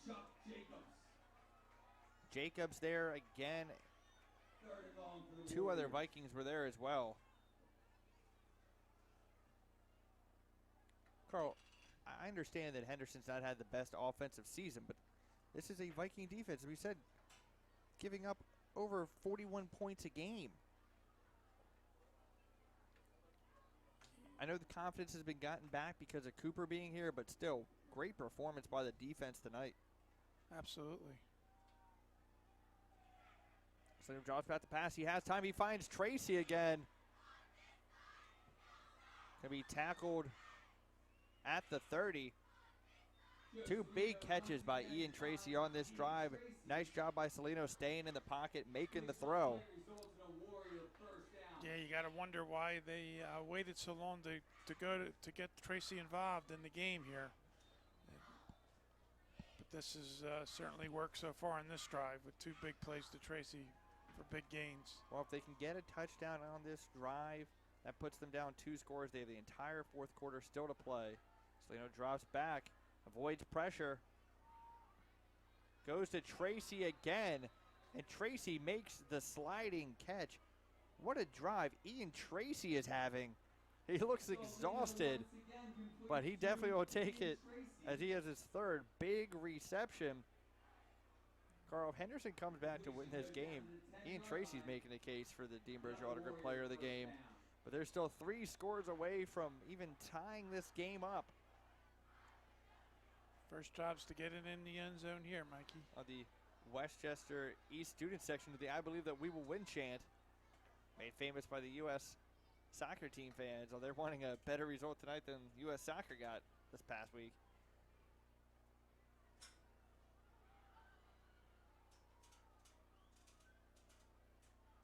First and goal. Run up the middle.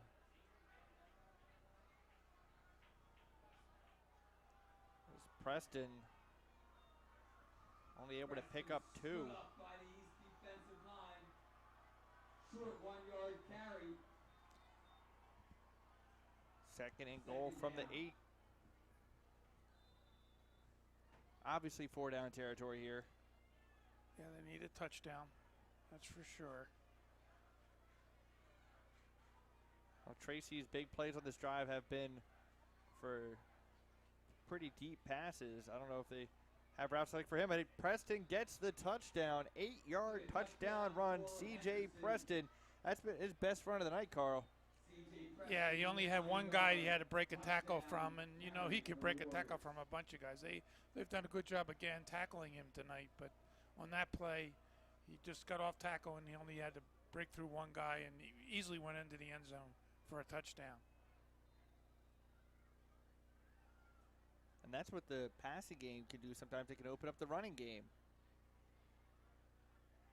Extra point attempt by Chris Roberts is up, and it is good. 28-14. Henderson gets a little bit closer. We'll be back after this word from the Flying Machine Cafe. Tell us a little bit about your restaurant. Well, we have a restaurant on the field here called Flying Machine Cafe, and we've been here since 1997. It's a full-service restaurant, breakfast, lunch, dinner. You have an excellent view of the airfield and aircraft. And I know that you guys got some of the best French onion soup that could be made in the world. So don't forget, come down and have lunch. See Mike, the owner. He might even give you a discount. Never can tell. We are back in Westchester, Pennsylvania. It's the Chesmont Game of the Week on ChesmontFootball.com. Westchester Henderson has just cut the deficit to 14 points. Can their defense get a stop, though? Scores from other games midway through the third quarter. Coatesville 35, Avon Grove nothing. Carl, what a night Brian Dupree's having for Coatesville. He has 2 big touchdowns tonight. Coatesville leading Avon Grove 35-0. As the onside kick, and I believe they got it. As you hear, I don't know if you could hear the member of the coaching staff for the Warriors just yelling yes after that kick. Love that. Carl, you know I'd love to say, you got to be sound in the kicking game. Westchester East missing a short field goal. Henderson going for the onside kick. They are talking about it. It was recovered by Henderson. The question is, when was it touched? But I believe they're calling illegal touching. And it is Westchester East ball. Wow. Again, a replay. I'd like to see a replay on that, Mikey, but to see exactly. But the referees got together and felt that he touched it, and I also thought that was a possibility that he could have touched it. You know what, I still like the call, though, Carl, because you know your defense has been struggling. Your offense just had a great drive. Coach Mitten feeling confident in his guys. Yeah, one of the coaches up here upset. I don't know if he's upset with the call or that his guy did touch it early. Right. But Westchester East has the ball. 1st and 10, ball on the 48. Cooper with the carry. He's just been successful tonight, getting in the backfield, running a couple yards inside of this, cutting it upfield as soon as he finds the hole. He's terrific cut back, great speed. He generates great speed in a very short period of time. And actually a good play by Henderson there just to hold them to 4 yards. Businesses in the Chester County area, just because we only have 2 regular season games left doesn't mean you can't advertise on the Chesmont Game of the Week. Call 610-269-5000.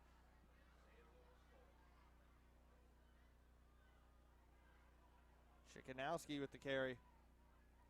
And next week we have Downtown East hosting Coatesville. And then coming up the following week, it's Shanahan at Coatesville. But we still have an entire quarter left to play. We have probably 1 play left here in the 3rd quarter. Westchester East leading Henderson 28-14. Big play here is Henderson. You know, again, the problem with getting off the field on 3rd downs has been a problem again tonight. Let's see if they can get off the field. The problem against Shanahan, it's been an issue all year. Somebody jumped on the defensive line, but he got back. They already gave up 1 first down tonight due to an offsides. Cassidy drops back the pass. He's rolling out. We got a penalty, and it's going to be against Henderson. It's thrown up. It is caught by Gray again. Girl, he leapt up there for that. Who is the flag against? That flag's going to be against Henderson, Mikey, as I happen to be right in front of me on the play. And so it is going to be against Henderson. Defensive holding, and you could say C.J. Preston visibly upset. And several members of the defensive line. Yeah.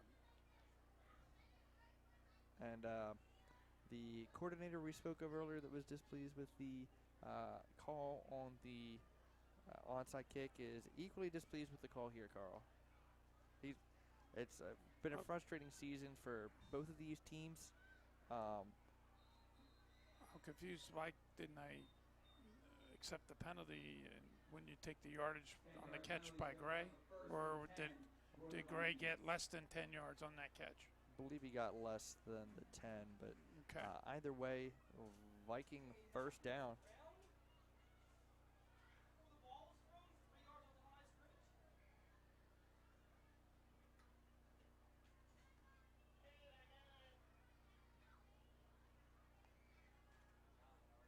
As we have just 3.5 seconds left in this 3rd quarter, as the officials finished talking with Coach Mitten.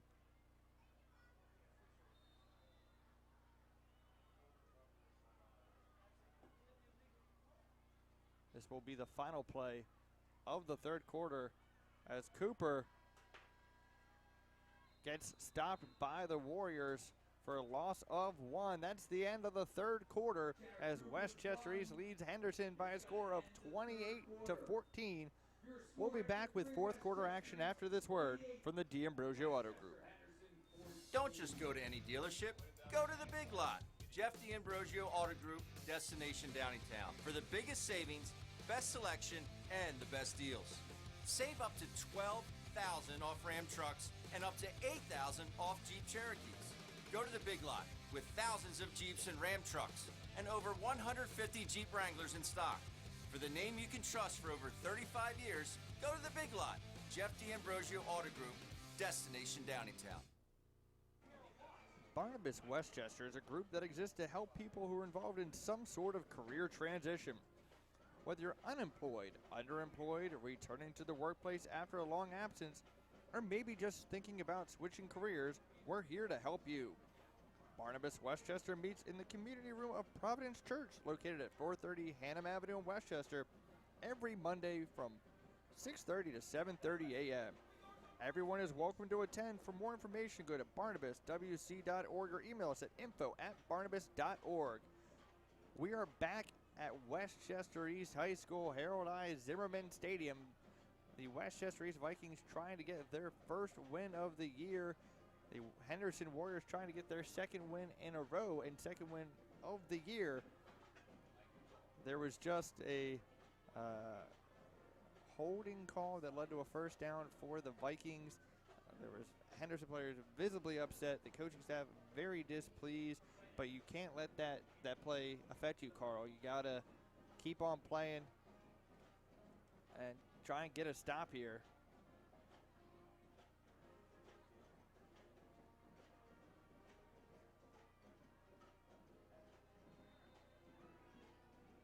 Okay. East goes back to pass. Going for it, incomplete on the sideline. The play was run, and it was incomplete as he tried to go deep for a touchdown there and did not get it. It's going to make it 3rd and 12, Mikey. Thank you for taking over there, Carl, as I am back ready to bring you this 3rd and 12 early goings of the 4th quarter. The Warriors would love a stop here, but the problem tonight's been the problem that we've seen this season, the games we've done for Henderson. Can they get off the field on 3rd down? The Vikings get a player on the field late, and he actually should not have been on the field. There's too many men on the field. There you go. Carl was waiting to see when we were going to see that flag, as they had an extra guy run on and then another guy try to run off the field when that guy just way too discombobulated.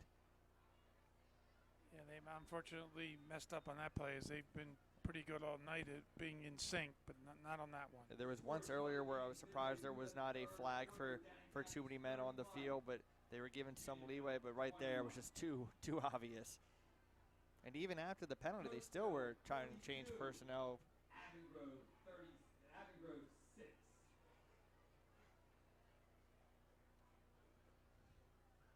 Third and 17. Warriors need to get a stop.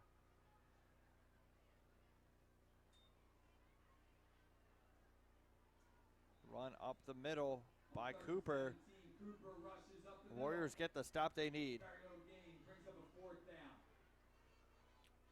Big stop there by Henderson. They'll punt the ball, try to put Henderson in a bad field position situation here, Mikey.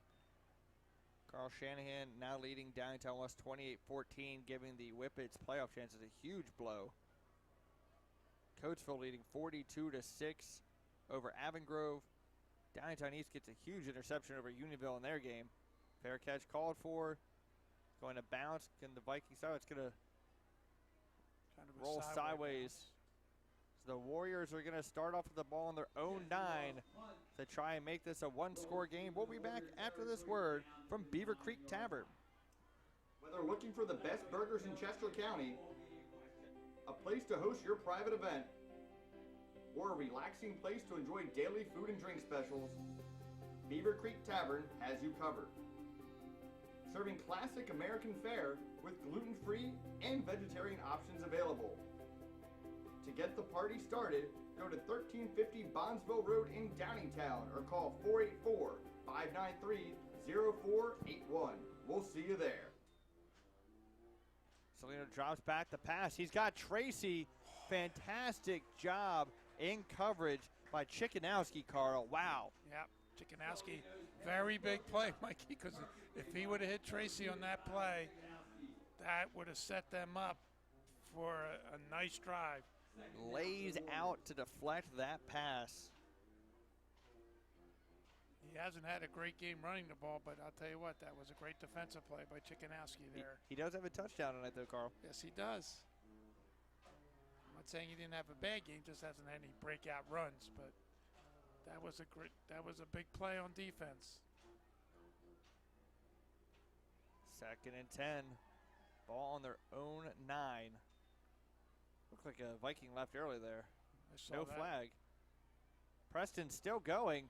Oh, but he runs into one of his own players. He actually had room to get back to the other side of the field, and he is very frustrated, Carl. And he saw somebody's hurt on that play too, Mikey.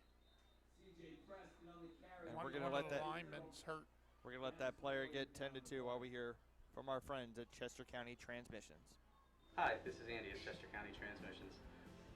We're a full-service automotive shop here in coastal Pennsylvania that also specializes in transmission and driveline repair. Just so you know, for all your automotive needs, we're here to take care of you. State inspections, whatever you need. Our number here is 610-384-2879. Good morning, Chester County Transmissions. Rich speaking. How can I help you? Please stop in, give us a call. God bless.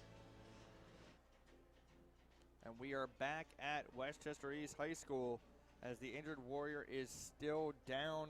So we're going to go to another commercial break and hear from our friends at the Flying Machine Cafe. Tell us a little bit about your restaurant. Well, we have a restaurant on the field here called Flying Machine Cafe, and we've been here since 1997. It's a full-service restaurant, breakfast, lunch, dinner. You have an excellent view of the airfield and aircraft. And I know that you guys got some of the best French onion soup that could be made in the world. So don't forget, come down and have lunch. See Mike, the owner. He might even give you a discount. Never can tell. And looks like the injured player was Pierce Foster walking off the field. It was down for a bit, but always good when the player is able to walk, Carl. Yeah, I was afraid he wasn't going to be able to get up, but obviously he was because they didn't bring a stretcher out on the field. Big 3rd and 9 here, play Mikey. 3rd and 9, ball on the 10, 10:46 to go. Salino drops back the pass. Pass is complete to Tracy, and 1.5 it's been for Ian Tracy, Carl. Yeah, that was, again, I just, you know, they just seem to be in rhythm together now, and you know, it's hard to stop. The number 4s in this game, Carl, for Westchester East, it's Jared Cooper. For Henderson, it's Ian Tracy. Right, 2 stars of the game on the opposite numbers here. The leading candidates 4. for the D'Ambrosio Auto Group player of the game. Right now, obviously, it's Jared Cooper, but if Henderson can come back, Tracy's got to be your man. Salino putting his tight end in motion there. Preston with the carry. Good job by East again, as they've done a good job stopping him pretty much all night except for a couple runs. Yeah, his best runs have been to the outside, except for his touchdown run was off tackle, not up the middle. But we've been seeing Preston getting frustrated defensively, a little bit offensively. If he gets a chance to get a full head of steam, I think he's going to bulldoze somebody and have a big run. But he just needs to have that room to get going. 2nd and 8, ball on the 24.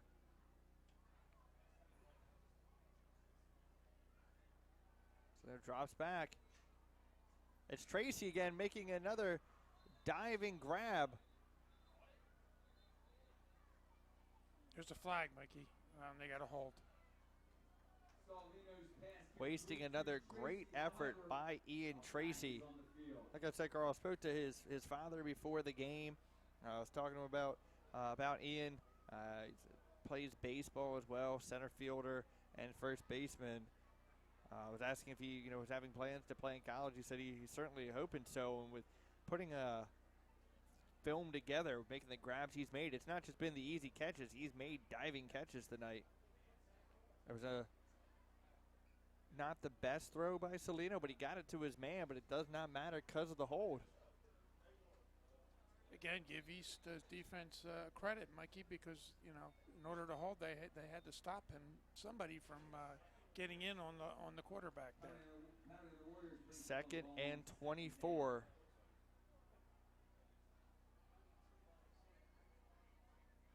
Salino is going to be taken down in the backfield. I think the ball is going to be spotted at the 1. He was trying to roll out, but this Viking defense, now that it's not even thinking stop, they're thinking about trying to get a safety here, Carl. Right. Chuck Jacobs made that great play, Mikey. And now 3rd and 30. I'm not too sure what you can do here. I mean, I would definitely double cover Tracy, wouldn't you?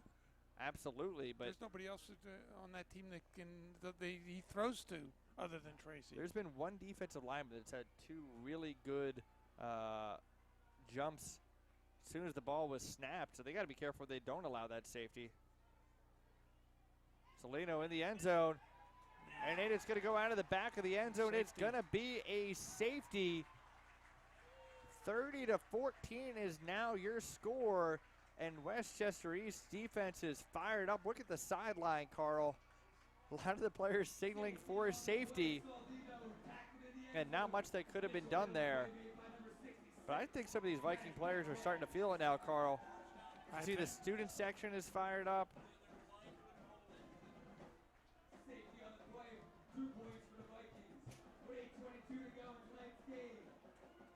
As Carl, our press box monitor is rocking. The fans are getting fired up. Now, it is still a two-possession game, 2 touchdowns, 2 two-point conversions, but Westchester East is going to get the ball because of the safety. Correct. And it's just 8:22 to go. If they can put together a long drive, even if they don't even score, if they can just take a couple minutes off the clock. All school rules apply. Tomorrow's culminating event of homecoming. Your homecoming dance is 7 o'clock tomorrow evening. That's correct, Mikey. They're going to get the ball back with a chance to run the clock down, and that's exactly what they want to do. They've got Jared Cooper back, Mikey, to receive the kickoff.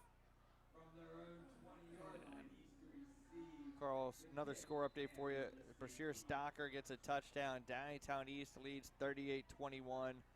Coatesville having their way with Avon-Grove, setting us up for what we were expecting a great matchup next week between the Cougars and the Red Raiders.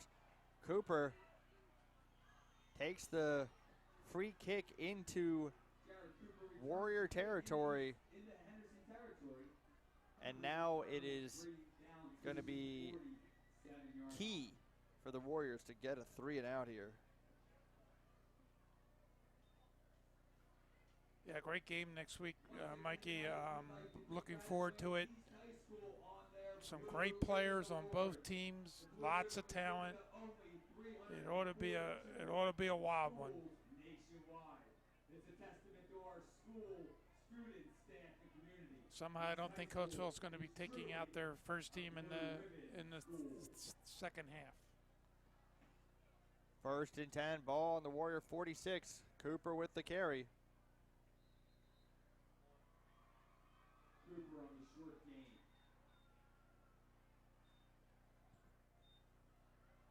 (30-14) your score. 8 minutes to go in the 4th quarter. It's the Chesmont Game of the Week on ChesmontFootball.com.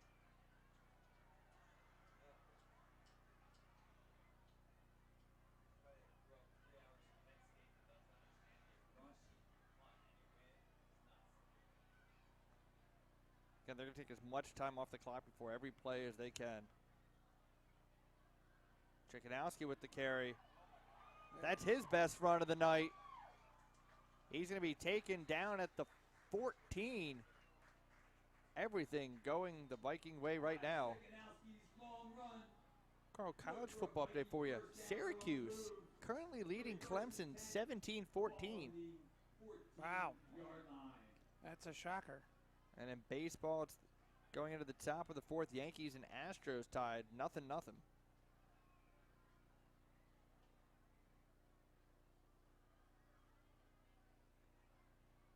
First and 10, ball on the 14. Vikings look to put the final nail in the coffin.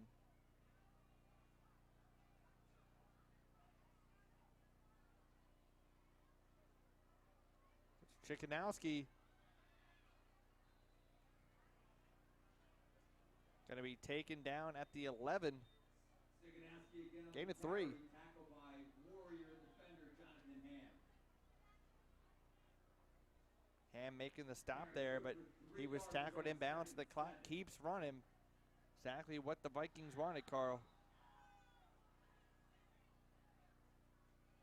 Yeah, absolutely. Just keep the clock running. They have great field position. Even a field goal would be good.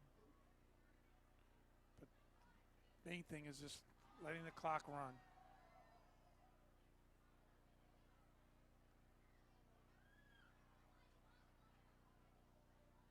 They let the play clock get down very low, but there is a flag. Did they let it get too low?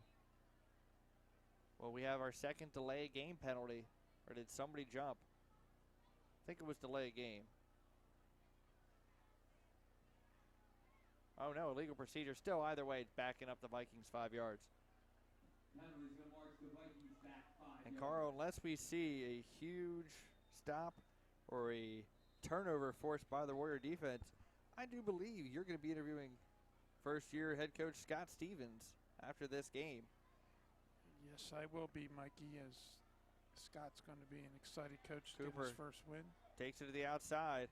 And I know in my mind I have as the D'Ambrosio Auto Group player of the game, but we'll be announcing that after the game. Cooper runs the ball to the outside. Tackled by the Henderson defenders. Third down for the Vikings. We're up a 3rd and 8 for East.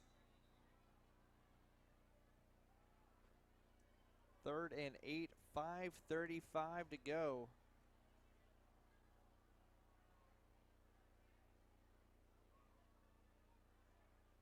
Ball on the 12. Cooper with the carry. Going to be stopped short of the first down. Now, we saw what happened when they attempted a field goal before. Did they just go for it on 4th down and pretty much end this? Did they go for the kick to make it the 3-score game? 4th and 3, ball spotted at the 7. I think they're going to go for it, Mikey. It'll also keep the clock moving. They do have a 16-point lead and less than 5 minutes to go in the game. And, of course, keeping Henderson And with they, very poor field position. and they are going to go for it. Also, maybe can try and draw them off sides here, which has happened once tonight. Or a whistle. And there is a flag. Flag on the field. Delay a game is the call. Still won't change anything. Still go for it. It is interesting to notice, Carl, how many times this year have we been at a stadium that did not have a play clock, and we've seen several delay games, and how many stadiums have we been to that have had the play clock, and we've seen very few delay of games, unless it was intentional to give more room for a punt or something. Yeah, I'm not too sure. It's tough playing without a play clock. 4th and 8, ball on the 12. Warriors need the stop here. And they go for Michael Gray. It's a The ball fumble. comes out. Preston recovers it in the end zone. He's going to run and it. he's going to try and bring it back, Great job. as he does not get back to the 20, so he might have been better suited just to take the touchback, but he saw his opportunity to try and score. And I thought the forward progress was possibly stopped on Michael Gray, but he was still trying to fight to go forward, so he's holding the ball out, trying to stick it. It was a great grab on a high pass. He was trying to get the ball into the end zone. Don't fault him for trying to make the play, but good job by the Warriors keeping him from getting into the end zone and knocking it away. And this gives Henderson a chance, Carl.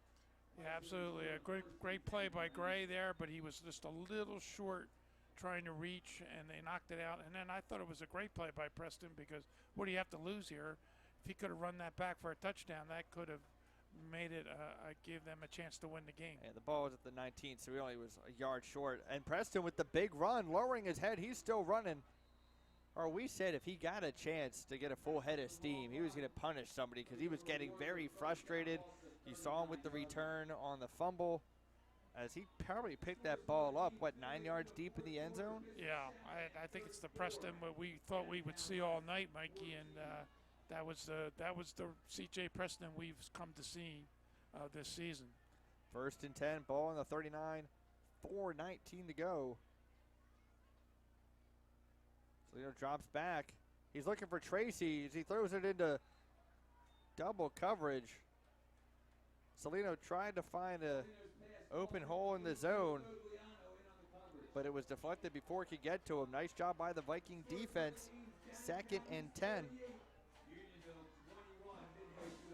I would think it would be easier for a defense to key on just one guy if that's the only guy that you're going to go to, because he has not attempted a pass to any other player tonight. I know Jones is back from injury, but maybe he's not 100%, but do they try and get it to him? He's lined up in the slot. They have a talented tight end, but it's going to be a run I don't like that call, Mikey. This minimal gain and the clock's moving. Yeah, Jay Pierce's first carry of the night. An interesting time to give a guy his first touch. Yeah, I don't understand that play call at all. You're down 16 points with less than 4 minutes. You can't afford this to run the ball in the middle of the field, especially if it's not C.J. Preston. It's going to get you 20 yards. 3rd and 7, ball on the 42. Salino drops back. They gave him time, but there's pressure in his face, and he's going to be tackled at the 31. Chuck Jacobs again, Carl. Yeah, Chuck Jacobs all of a sudden coming up big for East here. That's a coverage sack because absolutely.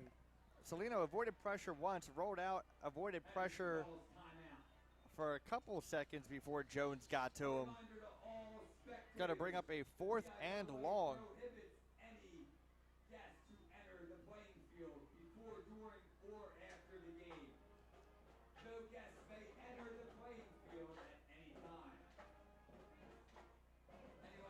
As you can see, some Viking players, Carl, they're really starting to feel this. They're getting fired up, thinking, okay, we get the stop here. We're golden to get our first victory, and it's against our rival. Right, and it's to get your first win is great, and then getting it against your rival, it's like double good. So that's what East is looking at, and they're very excited on the sideline. And the most points East had scored all season was 14, which they had done twice. They have 30 tonight. Salino throws it deep and smartly batted down by the Vikings. They're going to take over on downs after this word from the Flying Machine Cafe. Tell us a little bit about your restaurant. Well, we have a restaurant on the field here called Flying Machine Cafe, and we've been here since 1997. It's a full-service restaurant, breakfast, lunch, dinner. You have an excellent view of the airfield and aircraft. And I know that you guys got some of the best French onion soup that could be made in the world. So don't forget, come down and have lunch. See Mike, the owner. He might even give you a discount. Never can tell. And we are back at Westchester East High School as the Vikings look as though they're going to get their first win of the season. There's still 3:07 to go.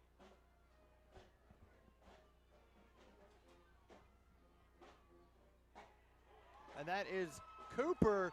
He's going to go in for the score. 30-yard touchdown run, Jared Cooper, his 3rd of the night. What a run by Cooper. And that is going to seal the deal.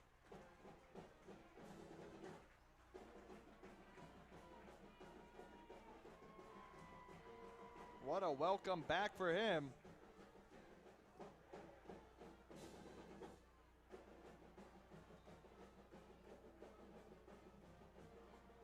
Jared Cooper gets his 3rd touchdown of the night.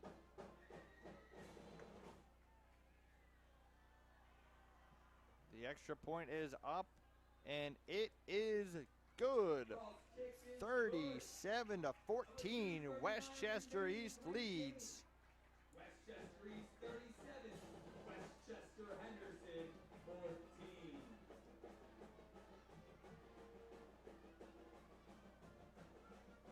I mean, was surprised to see that quick of a score, but with Jared Cooper in the game, anything is possible.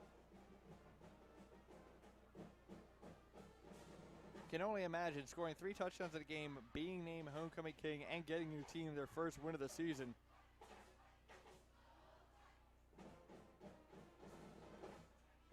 As Carl Rubman is heading down to the field to do the post-game interview with victorious coach Scott Stevens, getting his team's first win of the season.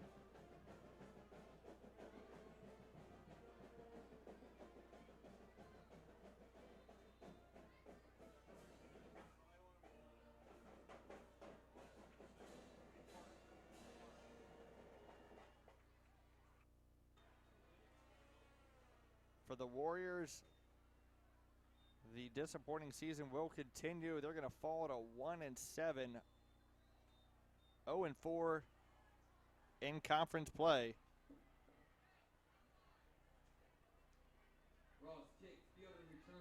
Westchester East going to go to 1-7, 1-4 in conference play. Warriors have possession, 1st and 10.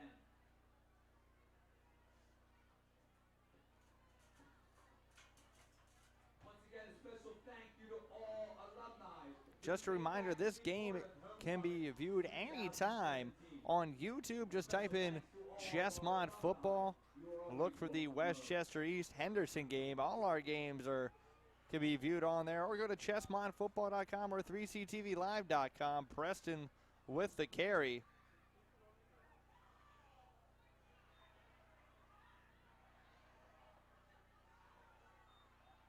As the student section's fired up.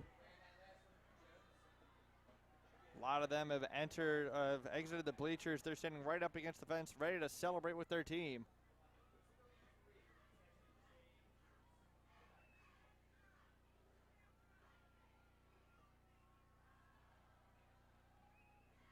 Toledo pass attempted to Jones. They're saying that was a backwards pass. That's going to be a fumble. Are they saying that's incomplete? I think they're saying, yeah, they're going to say that's a fumble. And I love hearing that. They're reminding the fans they are not allowed to rush the field after the victory. As I think that's what's keeping Carl Rummage trying to get onto the field to do the post-game interview with they're guarding from the players.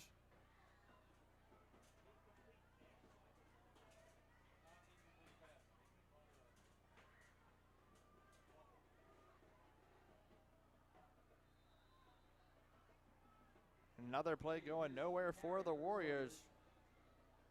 No space, brings up 4th down.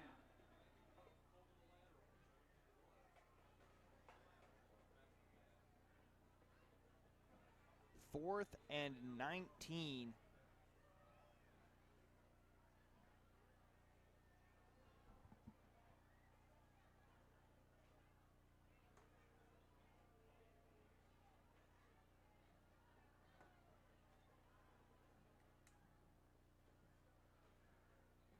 Under a minute to go here at Harold I. Zimmerman Stadium. Soto drops back. Throws it deep. Pass is intercepted by Chickanowski, continuing his strong night. Toledo's pass picked off by Miles Chickanowski. Henderson turns the ball over. It's going to be East football. As we're going to be a kneel down or two away from the Vikings getting their first win of the season.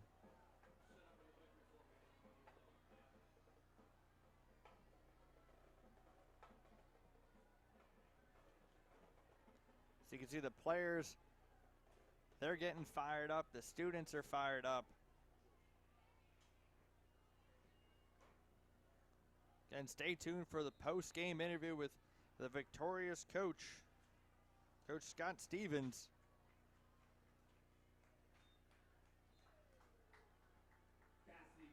Cassidy takes the knee. I think we're going to do one more kneel down. No surprise who our D'Ambrosio Auto Group player of the game is. When you score 3 touchdowns and get named homecoming king, you're going to be the player of the game. That's right, your D'Ambrosio Auto Group player of the game, returning from injury, Jared Cooper, the senior running back.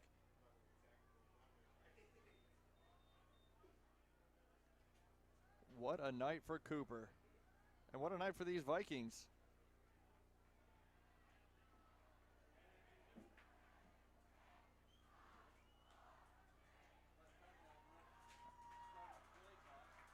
And this ball game is final. Westchester East gets their first win of the year, a 37-14 victory over the Henderson Warriors, their rival. Congratulations also to Coach Scott was an exciting game to watch. It was fun to watch Cooper come back. Saw he got started slow, but then was able to get one touchdown, add another, and then get that third.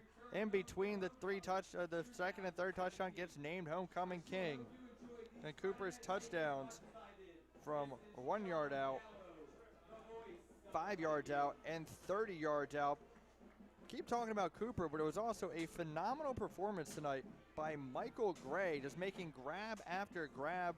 In the loss, it was a great job by Ian Tracy. He made a couple phenomenal grabs as well. But it was all Vikings tonight.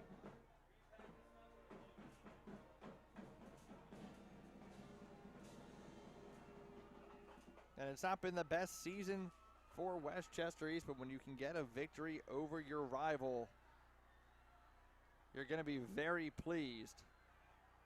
And even though they said not to rush the field, there are several players rushing the field. Kind of figured that was going to happen. Not really anybody trying to stop it.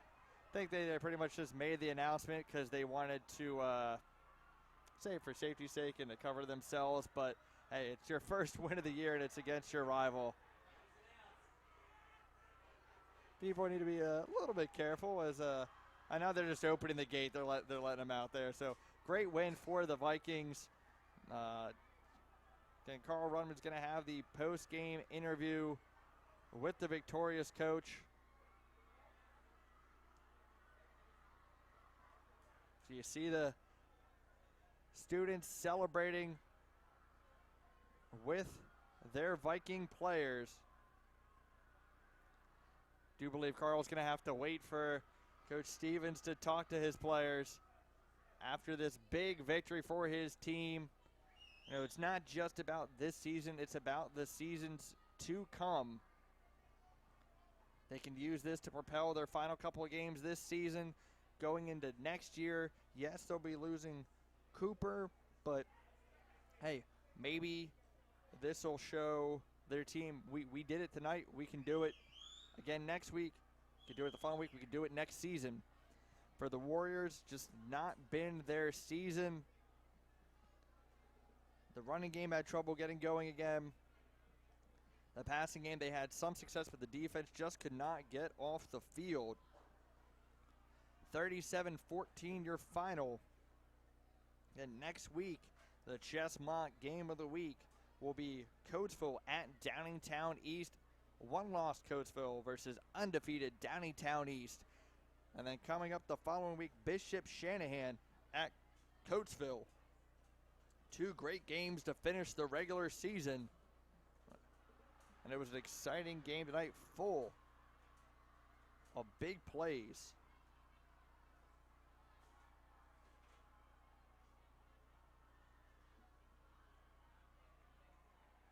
One thing I love about high school and college sports is just, you know, it just means a little bit more to the fans. You can see how happy the players were whenever they finally hit them. Okay, we're going to get this win. The students fired up. You can just see the parents just happy, you know, for the kids. They got to experience this victory.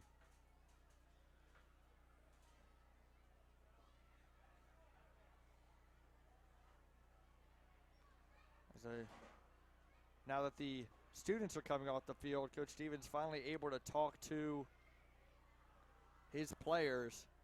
And then we'll have Carl Rubin with the post-game interview. Again, your D'Ambrosio Auto Group player of the game is Jared Cooper.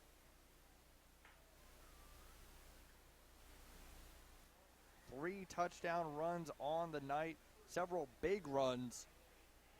Homecoming king. Curious to see what this team would have looked like if they had him all season.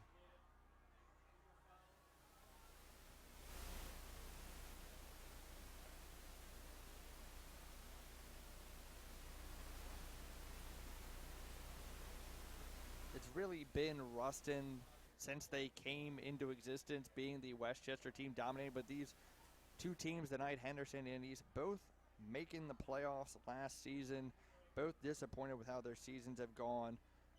We didn't really know what to expect for a score tonight. We were thinking maybe it'd be a low-scoring game, but once we heard Cooper was playing, that kind of went out the window. But when it's a rivalry game, you know everybody's going to play hard. And that's what we saw tonight. Even though the Warriors weren't able to make all the plays, they definitely fought their hearts out. But the Vikings, just too much for the Warriors tonight. And before we go down to Carl, we'll continue update you on the Syracuse-Clemson game. Syracuse leading number 2 Clemson 24-17. That's midway through the third quarter. Baseball action, the Astros, Yankees still tied 0-0, bottom of the fourth. As it looks like Coach Stevens wrapping up talking to his players.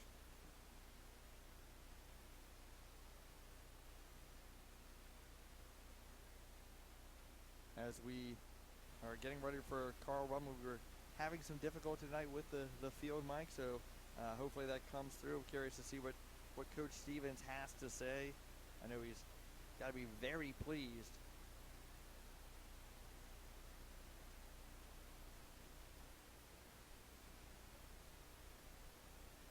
We're getting ready to send it down.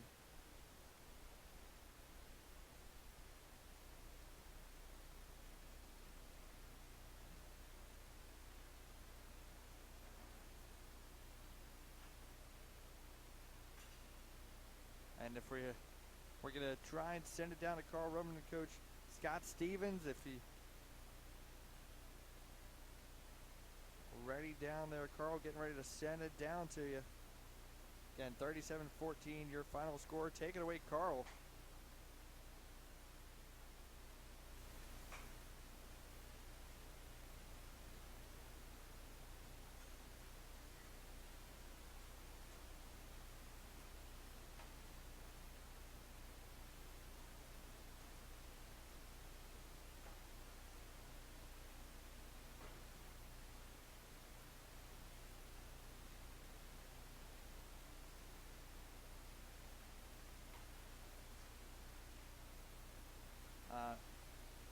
And unfortunately, we had some sound issues there. What we're going to do is, again, this game is archived. Check out the archive in the next couple of days. Go on to YouTube, put in Chesmont football, click on the Henderson Westchester East game. We'll have that sound edited in there for you.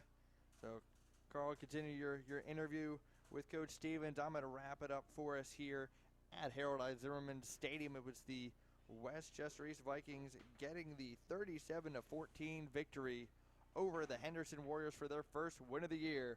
Again, tune in next week on ChesmontFootball.com's Chesmont Game of the Week as the Coatesville Red Raiders take on the Downingtown East Cougars. For Carl Rumman, I'm Mikey Dunn. Good night, everybody.